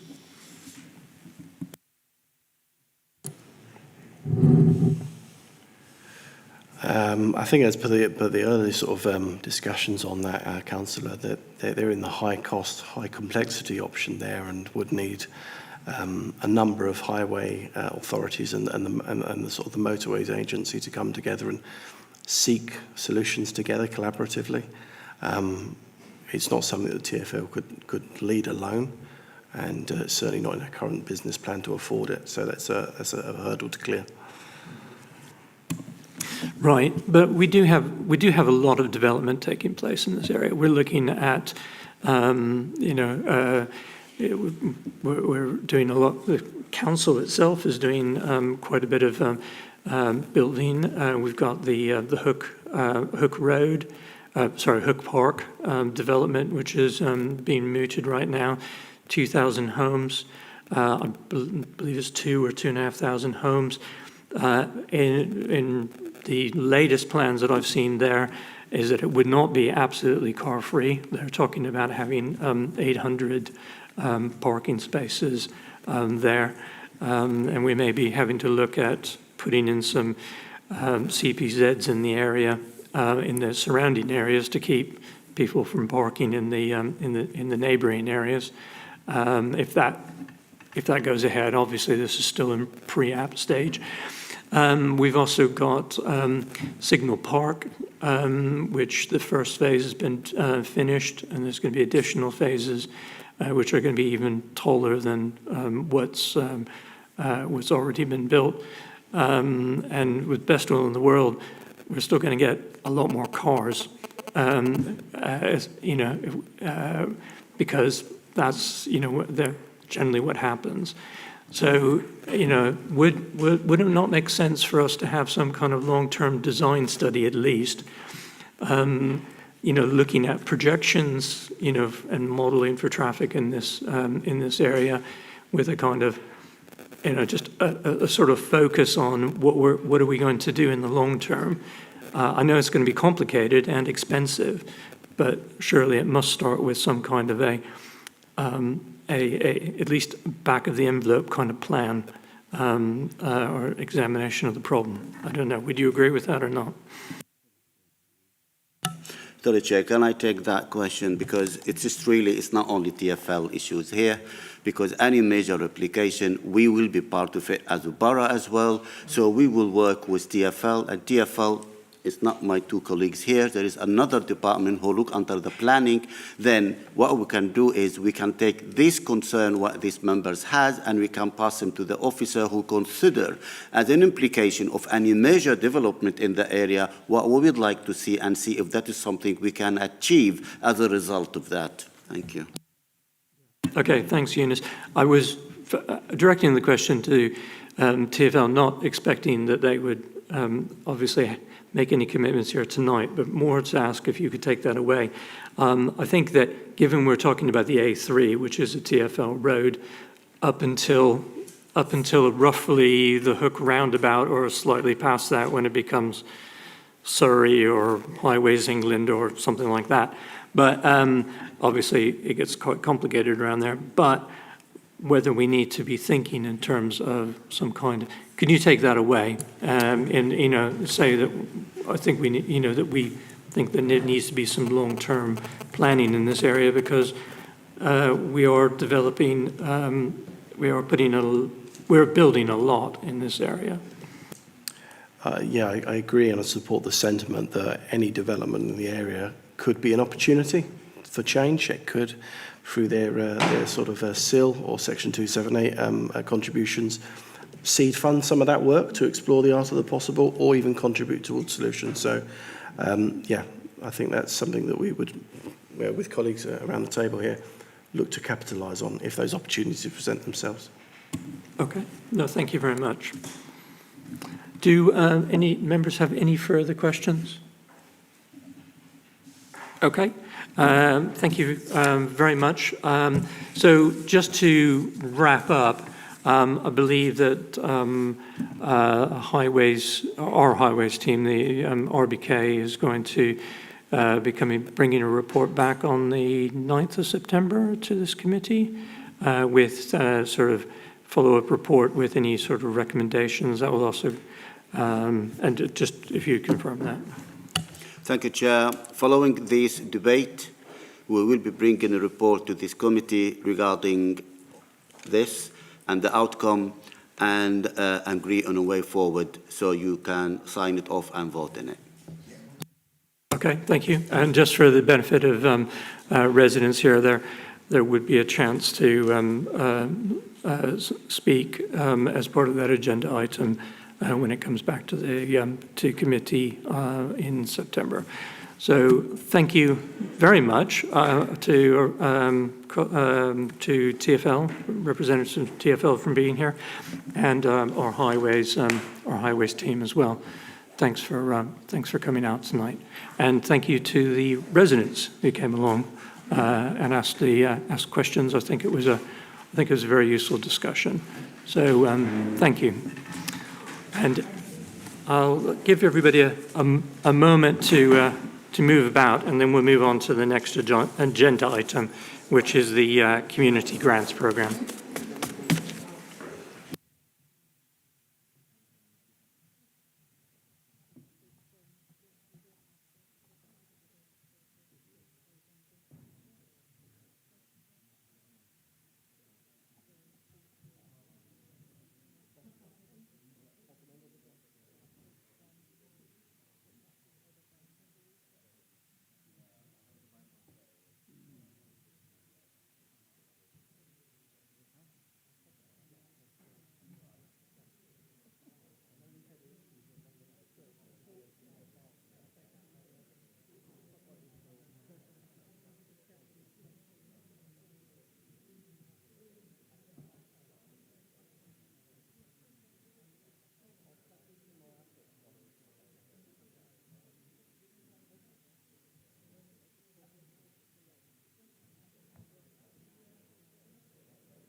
Okay, councillors. Hello. We do have some more agenda items tonight. So yeah. So if we could wrap these side discussions up.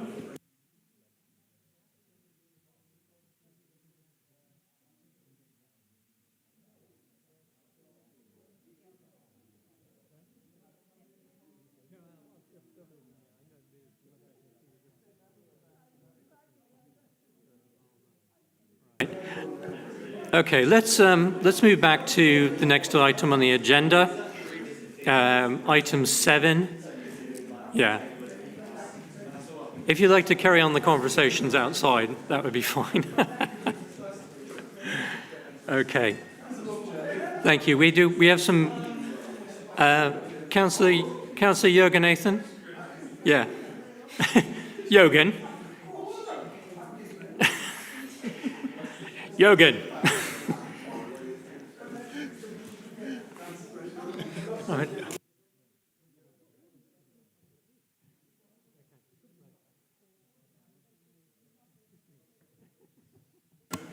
Okay.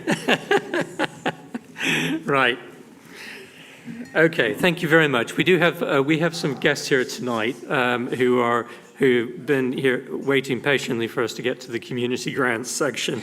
So it's item 7 on the agenda. So I wanted to press on with that. So thank you very much. And move on to, we have this is item 7, Community Grants Program. You can follow along. It's Appendix A of the agenda pack. And we're going to consider 3 applications for Neighbourhood Community Grant tonight. And we have our Neighbourhood Manager, James Geach, who will present the report. Thank you, Chair. That was my introduction verbatim, so I'll jump straight to the applications. The first is a neighbourhood community grant from Voices for Hope, as set out in paragraphs 5 to 15 of the report. As you can see there, they meet the minimum requirements of the programme, and they're applying for a £3,000 award to support this year's version of their Bright Box programme. As a returning applicant, this is not a new project to the committee. Members are well aware of this project, but as you know, they do seek to reach new demographics each year, and they work by working with different schools. It's my understanding that this year they intend to work with Lime Tree School in Surbiton. We're very fortunate to be joined by Marie-Anne, who's very kindly agreed to come along and briefly introduce the project to you and to answer any questions the committee may have.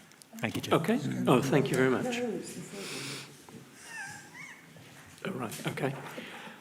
Right. Okay. So we generally ask applicants to keep it to about 3 minutes, so if possible. And Herman will let you know when the time's up, and then we may have some questions for you.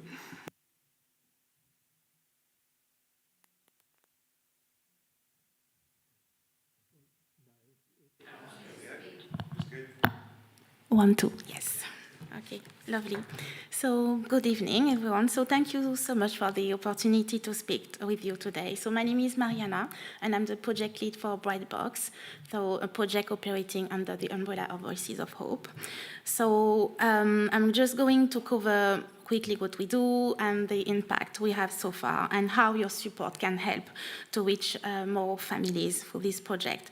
So Bright Box is a weekly meal kit program providing nutritious recipes and fresh ingredients, primarily for key stage 2 pupils in primary schools.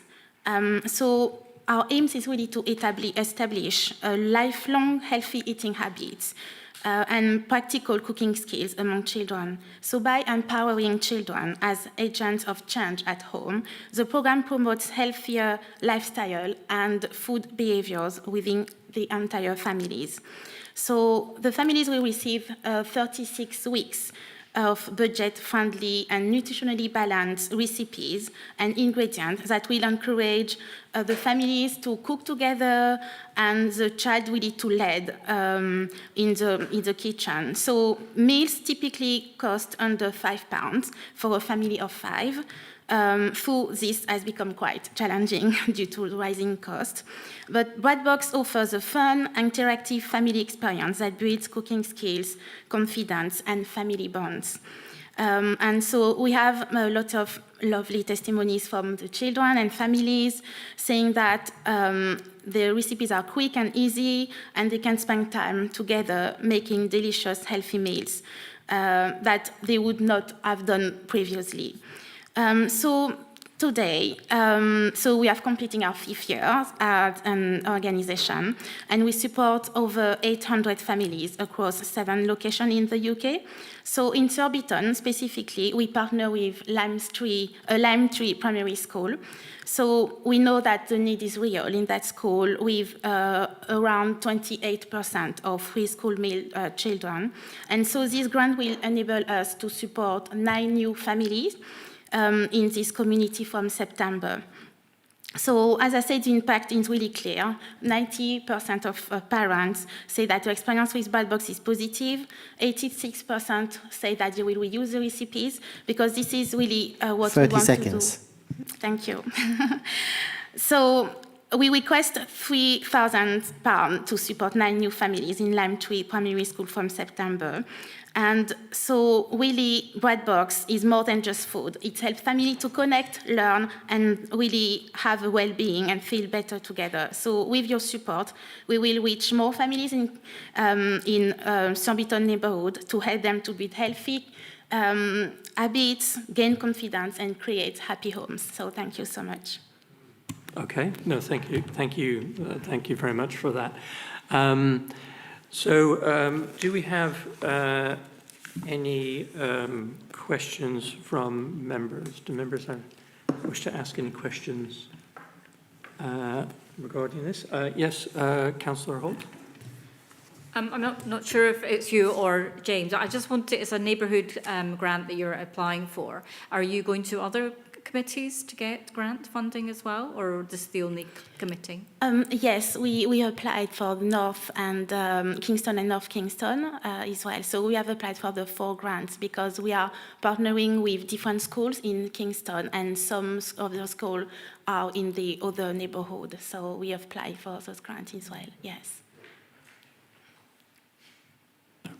And this one is, just to be clear, is going to be just a partnership with the Lime Tree, not 9 families at Lime Tree Primary School. Right? Yes, absolutely, yes. Yeah. Okay. Fine. Okay. Thank you very much. Do any other members have questions for the applicant on this? I think we are quite familiar with, yes. Okay, Councillor Conn. Thank you, Chair. I just wanted to ask how you select the families in the school. How we select the families. So usually the family, when we select the schools, we usually select the schools that are in the most deprived area. And usually the school, they are best placed to know the families and the needs. So usually they are the ones who identify the children and families who are most in need. Yeah. Yes, Councillor Green. I'm just thinking to past years. Do you have dropouts over the course of the year? Because obviously, I'm assuming the 9 families, they start off all enthusiastic, but sometimes circumstances change for families. So what's your sort of drop-off rate? This is not a criticism, by the way. Yes, absolutely. I just think it'd be interesting to understand it.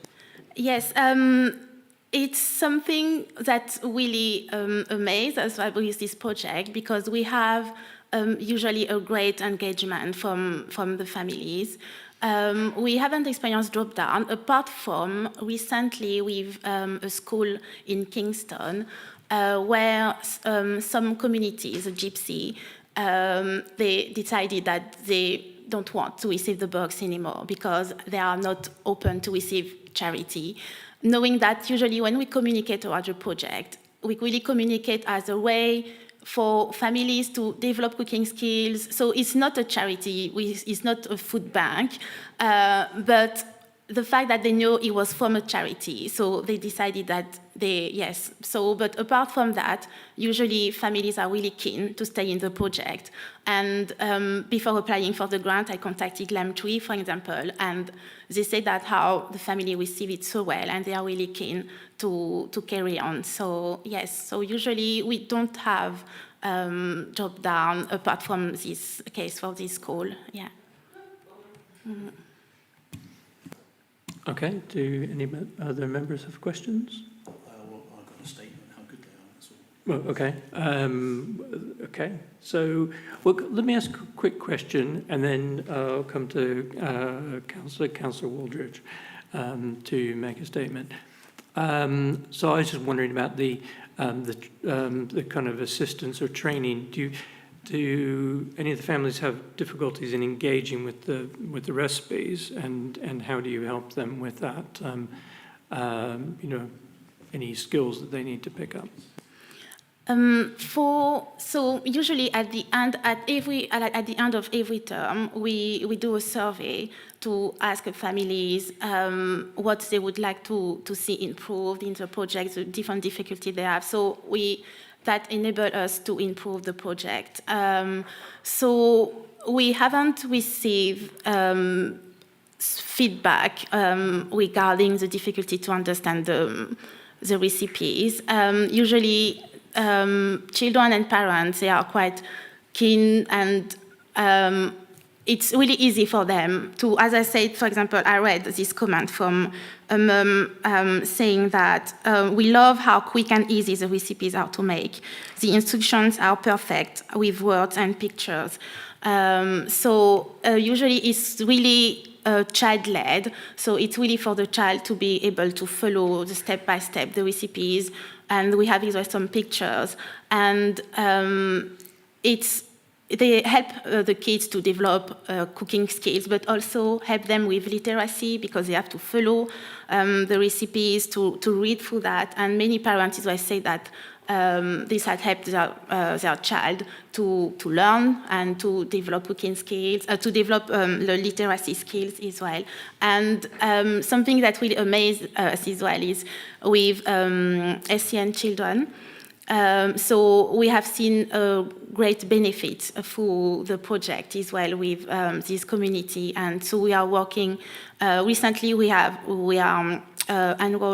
partnered with another NCN school because we have seen really the great benefit. So more and more we have extended around those different community and children. So yeah. Okay, well, thank you very much. If there is a question? No, I can answer your question about how easy it is. Oh, right. My daughter, who is a young carer because of her sibling, received a couple of bright boxes one summer, and it's all picture-based with minimal words to demonstrate exactly how you make said meal. And really, really good fun, actually, and even the little ones, I mean, my daughter was older, but I can see how very young ones could still be involved very easily in understanding how a recipe comes together. Right, okay. And do you do follow-ups with families that have been previously in the programme to see the kind of long-term impacts that this has? Yes, it's something we are working on at the moment. For example, on Facebook, we have a cooking communities when the family, they are able to continue to communicate and to receive the recipes. And we try to encourage the schools as well, even if some families don't receive the boxes. Next year, the school will just publish the recipes in their newsletter. So yes, so we encourage the school as well to be engaged in the project, so that maybe more received well by the communities. And yes, but it's something we are working on at the moment. In our last survey with them, we asked a question about how we can best support you after, so just to help us to see, okay, how we can, just encourage them to carry on with the different skills they learned, when they were part during that year, in the project. Okay, fantastic. Does anybody have, any members have any further questions? Before I come to Councillor Waldridge, I'm supposed to move the recommendation. So this is a this is to approve £3,000 neighbourhood community grant for Voices of Hope for the Bright Box programme, as set out in paragraphs 5 to 15 of the report, be approved. And do I have a seconder for that? Yeah, I would second that. Oh, okay. Oh, right. That's a hand and a voice. So we'll go for Councillor Thailand, please, as kindly seconded that. So would members who wish to speak on this item please indicate? And I'll take Councillor Waldridge Does first. Councillor Ty mind if I actually speak rather than second? Thank you very much. We sort of insist on people being in your place there to be able to get any sort of appropriate funding. And you're an exemplary good reason why we need people like yourself in the seat. You're a great ambassador. I know Voices for Hope. I know your organisation, your satellite operations. It's a great organisation. It's a great community, and you're a great ambassador. Thank you. Okay, thank you so much. Okay, thank you. Councillor Thailand? Yeah, just to follow up from Councillor Waldridge, I have actually I visited the Kingsgate premises with Kingston Rotary Club. I've seen how the bright boxes are made up, and I've seen all the volunteers, and I've been to your annual functions as well. So I know how wonderful work you do, and all the other projects as well, apart from bright box. So yeah, I would certainly support this. Yeah, thank you. Okay. Thank you. I hope so, since you seconded it. Terrific. Okay. Thank you. Thank you very much, councillors. Can I take this as unanimous, or do we need to go to a vote? Okay. I'm hearing no voices of dissent. So that's approved. Thank you very much for coming here tonight and presenting this to us. And best wishes for the program. Okay, thank you so much. It's been a pleasure, yes. And I will leave our 3 years report as well for you at the back, so you will be able to take, yes. Okay, brilliant. Okay. Thank you. Yeah, all right. Thank you. Thanks. Thank you very much. Okay, so I'll go back to James, please. Thank you, Chair. So the second application is from the Association QMC School of Capoeira, as set out in paragraphs 16 to 22 of the report. And as you can see there, in the first of those paragraphs, the application meets the minimum requirements of the programme, and the subsequent paragraphs set out the details of the proposal, which is to apply for this grant to support their annual festival and to allow Surbiton residents to take part in it. And just before I introduce the applicants, you forgive the personal anecdote, I had an opportunity to work with the school at the launch of the Kingston 2025 programme, where they put on a number of demonstrations in Kingston Town Centre. Yeah. I'm going to say, personally, I was very impressed with the discipline and athleticism of the young pupils they have. So we are very fortunate to have Paul and Marcus, and the gentleman I wasn't expecting, to join us to present this evening. Thank you, Chair. Okay, thank you very much. So if you could just keep it to sort of 3 minutes, and then I'm sure we'll have lots of questions for you. I help my colleague with the time. We have a timer here, so yeah. Thank you. So please go ahead. First I would like to say good evening to all the members of the committee. It's myself, Marcus, Paul and Adrian. I'm the head coach of the Capoeira School. They are also coaches and help managing the school. And we have piloted an idea in 2018. If you know, can I also kindly ask, I believe James maybe have circulated a link to a video. Did you manage to see the video? And that competition there, or that festival that we have created, we piloted in 2018 in-house, and we had the fortunate support from RBK, Catherine, to start delivering the event in 2023. Catherine was so happy that we got a contract for 2024 and 2025 as well.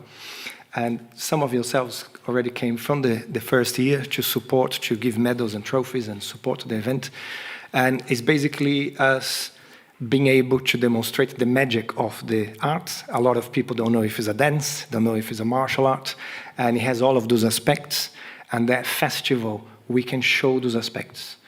With the competition that we put together is an international competition. We've been blessed from the first year to have international competitors on both years, and a huge amount of different nationalities. But the festival includes a competition for kids, for teenagers, for adults in different levels, including beginners, which it's a very success. We also have the cultural side, presenting Afro-Brazilian culture performances during the event. People can watch. And we also have free classes during the week that people can take part on, free Afro dance classes or capoeira classes, and it's free for the residents. And also another blessing of the support of Kingston University with the amazing townhouse, the courtyard. And last year we also introduced an arts, crafts and food fair about Brazil, which also been really good. So the festival is quite long, lots of different aspects. And today we would like to ask for your support, your financial support, so we can use that to partially fund some aspects of the event, as well as promoting the event to the residents in Surbiton, and including, for example, making, we use Racket and trying to get one of the minibuses to support facilitating people in Surbiton that might have any barriers on transport to also go to the event and be able to attend the event. Okay, well, great. Thank you very much for that. Do members have any questions for the applicants? Yeah, Councillor Gonzalez. Thank you. I just had a couple of questions. So I've attended both previous events and they were a lot of fun. And I'll make a statement later, but just wondering about the week-long cultural classes. I wasn't aware of them last year. Just wondering if they are new and what exactly they entail. And then the second question, you mentioned that the grant will be used for target advertising. Yep. How are you planning to do that? And are you planning to use the council's notice boards, which I assume would be okay to use in this case? Thank you. Yeah, thank you. Is the first one about the classes and how the classes work? So I'm aware about the weekend competition, but not the preceding week-long classes. I think that's how it's it's there on the report. So we put Afro dance class, samba class, capoeira class, alongside with the Afro-Brazilian theme that is free for everybody and people can come and turn up during the week. And we advertise that as well as part of the festival. And then the target advertising, yes. One, I would like to ask and invite if any of the councillors would be happy to forward them, our advertising in your channels, to the organizations, to the notice boards, but also on social media. Some of the social media are fairly easy for us to do targeted advertising, choosing behaviors, choosing the location. We also put in some flyer distribution. We had some suggestions from some of yourselves. We spoke about Alpha Road State to put some flyer distribution as well, not to just rely on social media, on digital promotion, but going back a little bit old school, distributing some flyers twice to help them also see. And in that flyer, make them aware that if anybody needs any support on transport, that could be a barrier, that we're also going to provide that. Right. I suppose, have you also considered, we have some excellent local media here, and in fact we have one representative here in the corner. It might be worth talking to. Might be worth talking to Tim after the meeting about the Good Life, which is I know for a fact gets distributed to something like 15,000 households or something that neighborhood ish. Okay. Yeah, I receive every time I read it. I love it.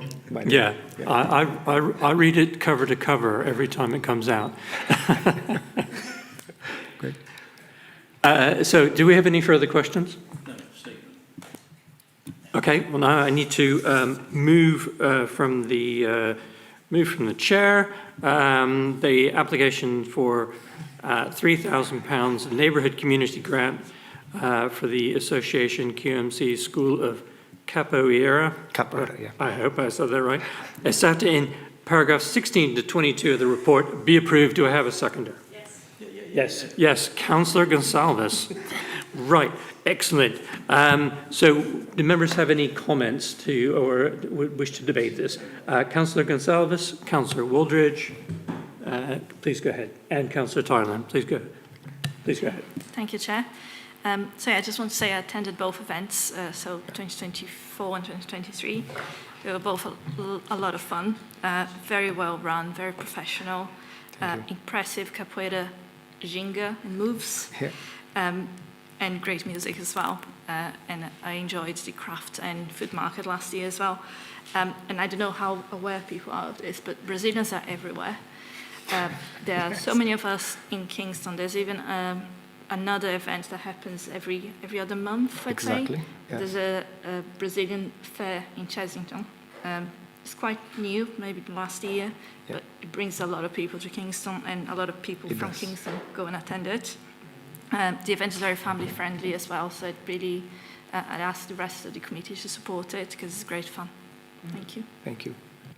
Thank you very much. Can I quickly say that the person that you mentioning for the event, I invited her to run the fair this year, because that's what she does. She does a fair in Chessington Community College, and she does bring a lot of people there every 3 months with very little support. And I invited her to do it, and she's super happy, and she will run the fair as well. Oh, good to hear those kind of connections being made. Sorry, I forgot to mention one thing. Oh, sorry, yeah, Councillor. The Brazilian ambassador was here last year. Beg your pardon? Brazilian ambassador. The General Consul of Brazil in London, which learning more about it is equivalent to the Brazilian ambassador in London. Yeah. And he will come this year again. He already confirmed the Brazilian consulate institutional support and his presence here, as well as GLA members, because I'm trying to get more funding for the event via GLA, and they will come and watch this year. Okay, fantastic. Councillor Wooldridge. Yeah, Marcus, stop showing off. All right? just stop it. They didn't come here to be rated. And I did make a new friend last year from the Consul General who was sitting next to me, having absolutely no idea who he was, and he was a very polite gentleman even to me. Look, I come enough to your sports. They're brilliant. They're good. I've even been involved in them. It's not just sport. It's music. It's the whole thing, and it is what it is, and it's kids love it, parents love it, and even an old man like me likes it, you know. And they loved you. Thank you. Councillor Thailand. Yeah, like Mariana and Andrew, I've been to your festivals when you had it Market Square. Yeah. I mean, I've known your organization for probably since you started. I remember you coming to Global Arts to introduce yourself about 15 years ago. Yes, correct. And I was involved with the cooking project during COVID time. Yeah, and I've been to the offices as well. They do a wonderful job. And I participated in one of the interviews as well, I think. And, yeah, so keep up the good work, and I'm happy to support this project. Thank you, Ty. Thank you, Councillor. Okay, thank you. Councillor Green. Yeah, I wasn't going to bother saying anything because I think I support it, and I think that's become obvious. But you mentioned the GLA members. Just to let you know that our constituency GLA member, who is the leader of Richmond Council, Gareth Roberts, keeps telling me how much he likes coming to Kingston because we have lots more cultural activities apparently than Richmond. Okay. So he is a definite, if he's available, he will come along. Oh, thank you. And he's a really good contact to have. Thank you. You can look up his email address, but if you need more detail, if you want to send me anything, I'll send it on to him on as well. Thank you very much, Liz. Thank you. Right. Councillor Jürgen Nathan. I think I don't need to say I know that very well. I think you are doing an excellent job. The music brings people together. One more thing I wanted to ask you is, are you participating in our Kingston Carnival in the first week of September? Oh, that's a tough question. It's a big one. I think the relationship is better now. So when I sit in a committee with John Azar for the police and anti-hate crime, and also in the Inclusive Borough Alliance. That question was made in the middle of the committee, and I was told, yes, we are part of the carnival this year. I'm very glad, looking forward to see you. Thank you very much. Keep We're up looking the forward to be there. Thank you. Thank you. Okay. Terrific. Well, I've certainly learned some things tonight. I wasn't aware of the extent of the Brazilian community here in Kingston, which I think is fantastic. We've got lots of different communities from around the world in Kingston. So it's nice to see a sort of a growing, to see more people coming to the borough. So I'd just like to ask, to say, let's bring this to a vote. Is it unanimous, or do we need to go to vote? Yes. Okay, it's unanimous. Okay, terrific. Well, thank you very much. Thank you for coming here tonight. I cannot put the last word, not showing off. I would like to say that as a Brazilian person with Italian heritage, I've been here for 25 years. And the capoeira, all those years have been developed, but it's still not very known. And I'm very grateful for Kingston, for Surbiton, for RBK, because this event, for example, is innovation in the community, is a competition with collective competition. And once again, RBK are supporting, once again, Surbiton is supporting. So I am very honored that our culture is embraced here in the UK as well, in Kingston as well. Thank you so much. Definitely. Well, we definitely want to stay ahead of Richmond, so yeah. And I think Tim should write that down. Okay. Thank you very much. Thank you. Have a good night. Thank you. No, quote me. Okay, right. Moving on, back to James. Thank you, Chair. So the last application this evening is from Head to Head Sensory Theatre, and the details of the application. I'm sorry. I'm sorry. We're just finding it a little difficult to hear our officer speak. So yeah, but thanks. Thank you. Yeah. Good opportunity there. Okay, back to you, James. Thank you, Chair. So the details of the application are set out in paragraphs 23 to 28 of the report. And as you can see there, it also meets the minimum requirements. So this is a returning application. Members are well aware of Head to Head Sensory Theatre. They have come, I think, 4 years now in a row to bring their shows to the Corner House Theatre. Unfortunately, Annie and her team all of her volunteers have a pre-existing event tonight. Otherwise, they would attend, and they have always attended meetings in the past. And if we left it, unfortunately, to the next meeting, it would have been too late for them to get everything in line for this year's shows. So what we do have is the contents of the report.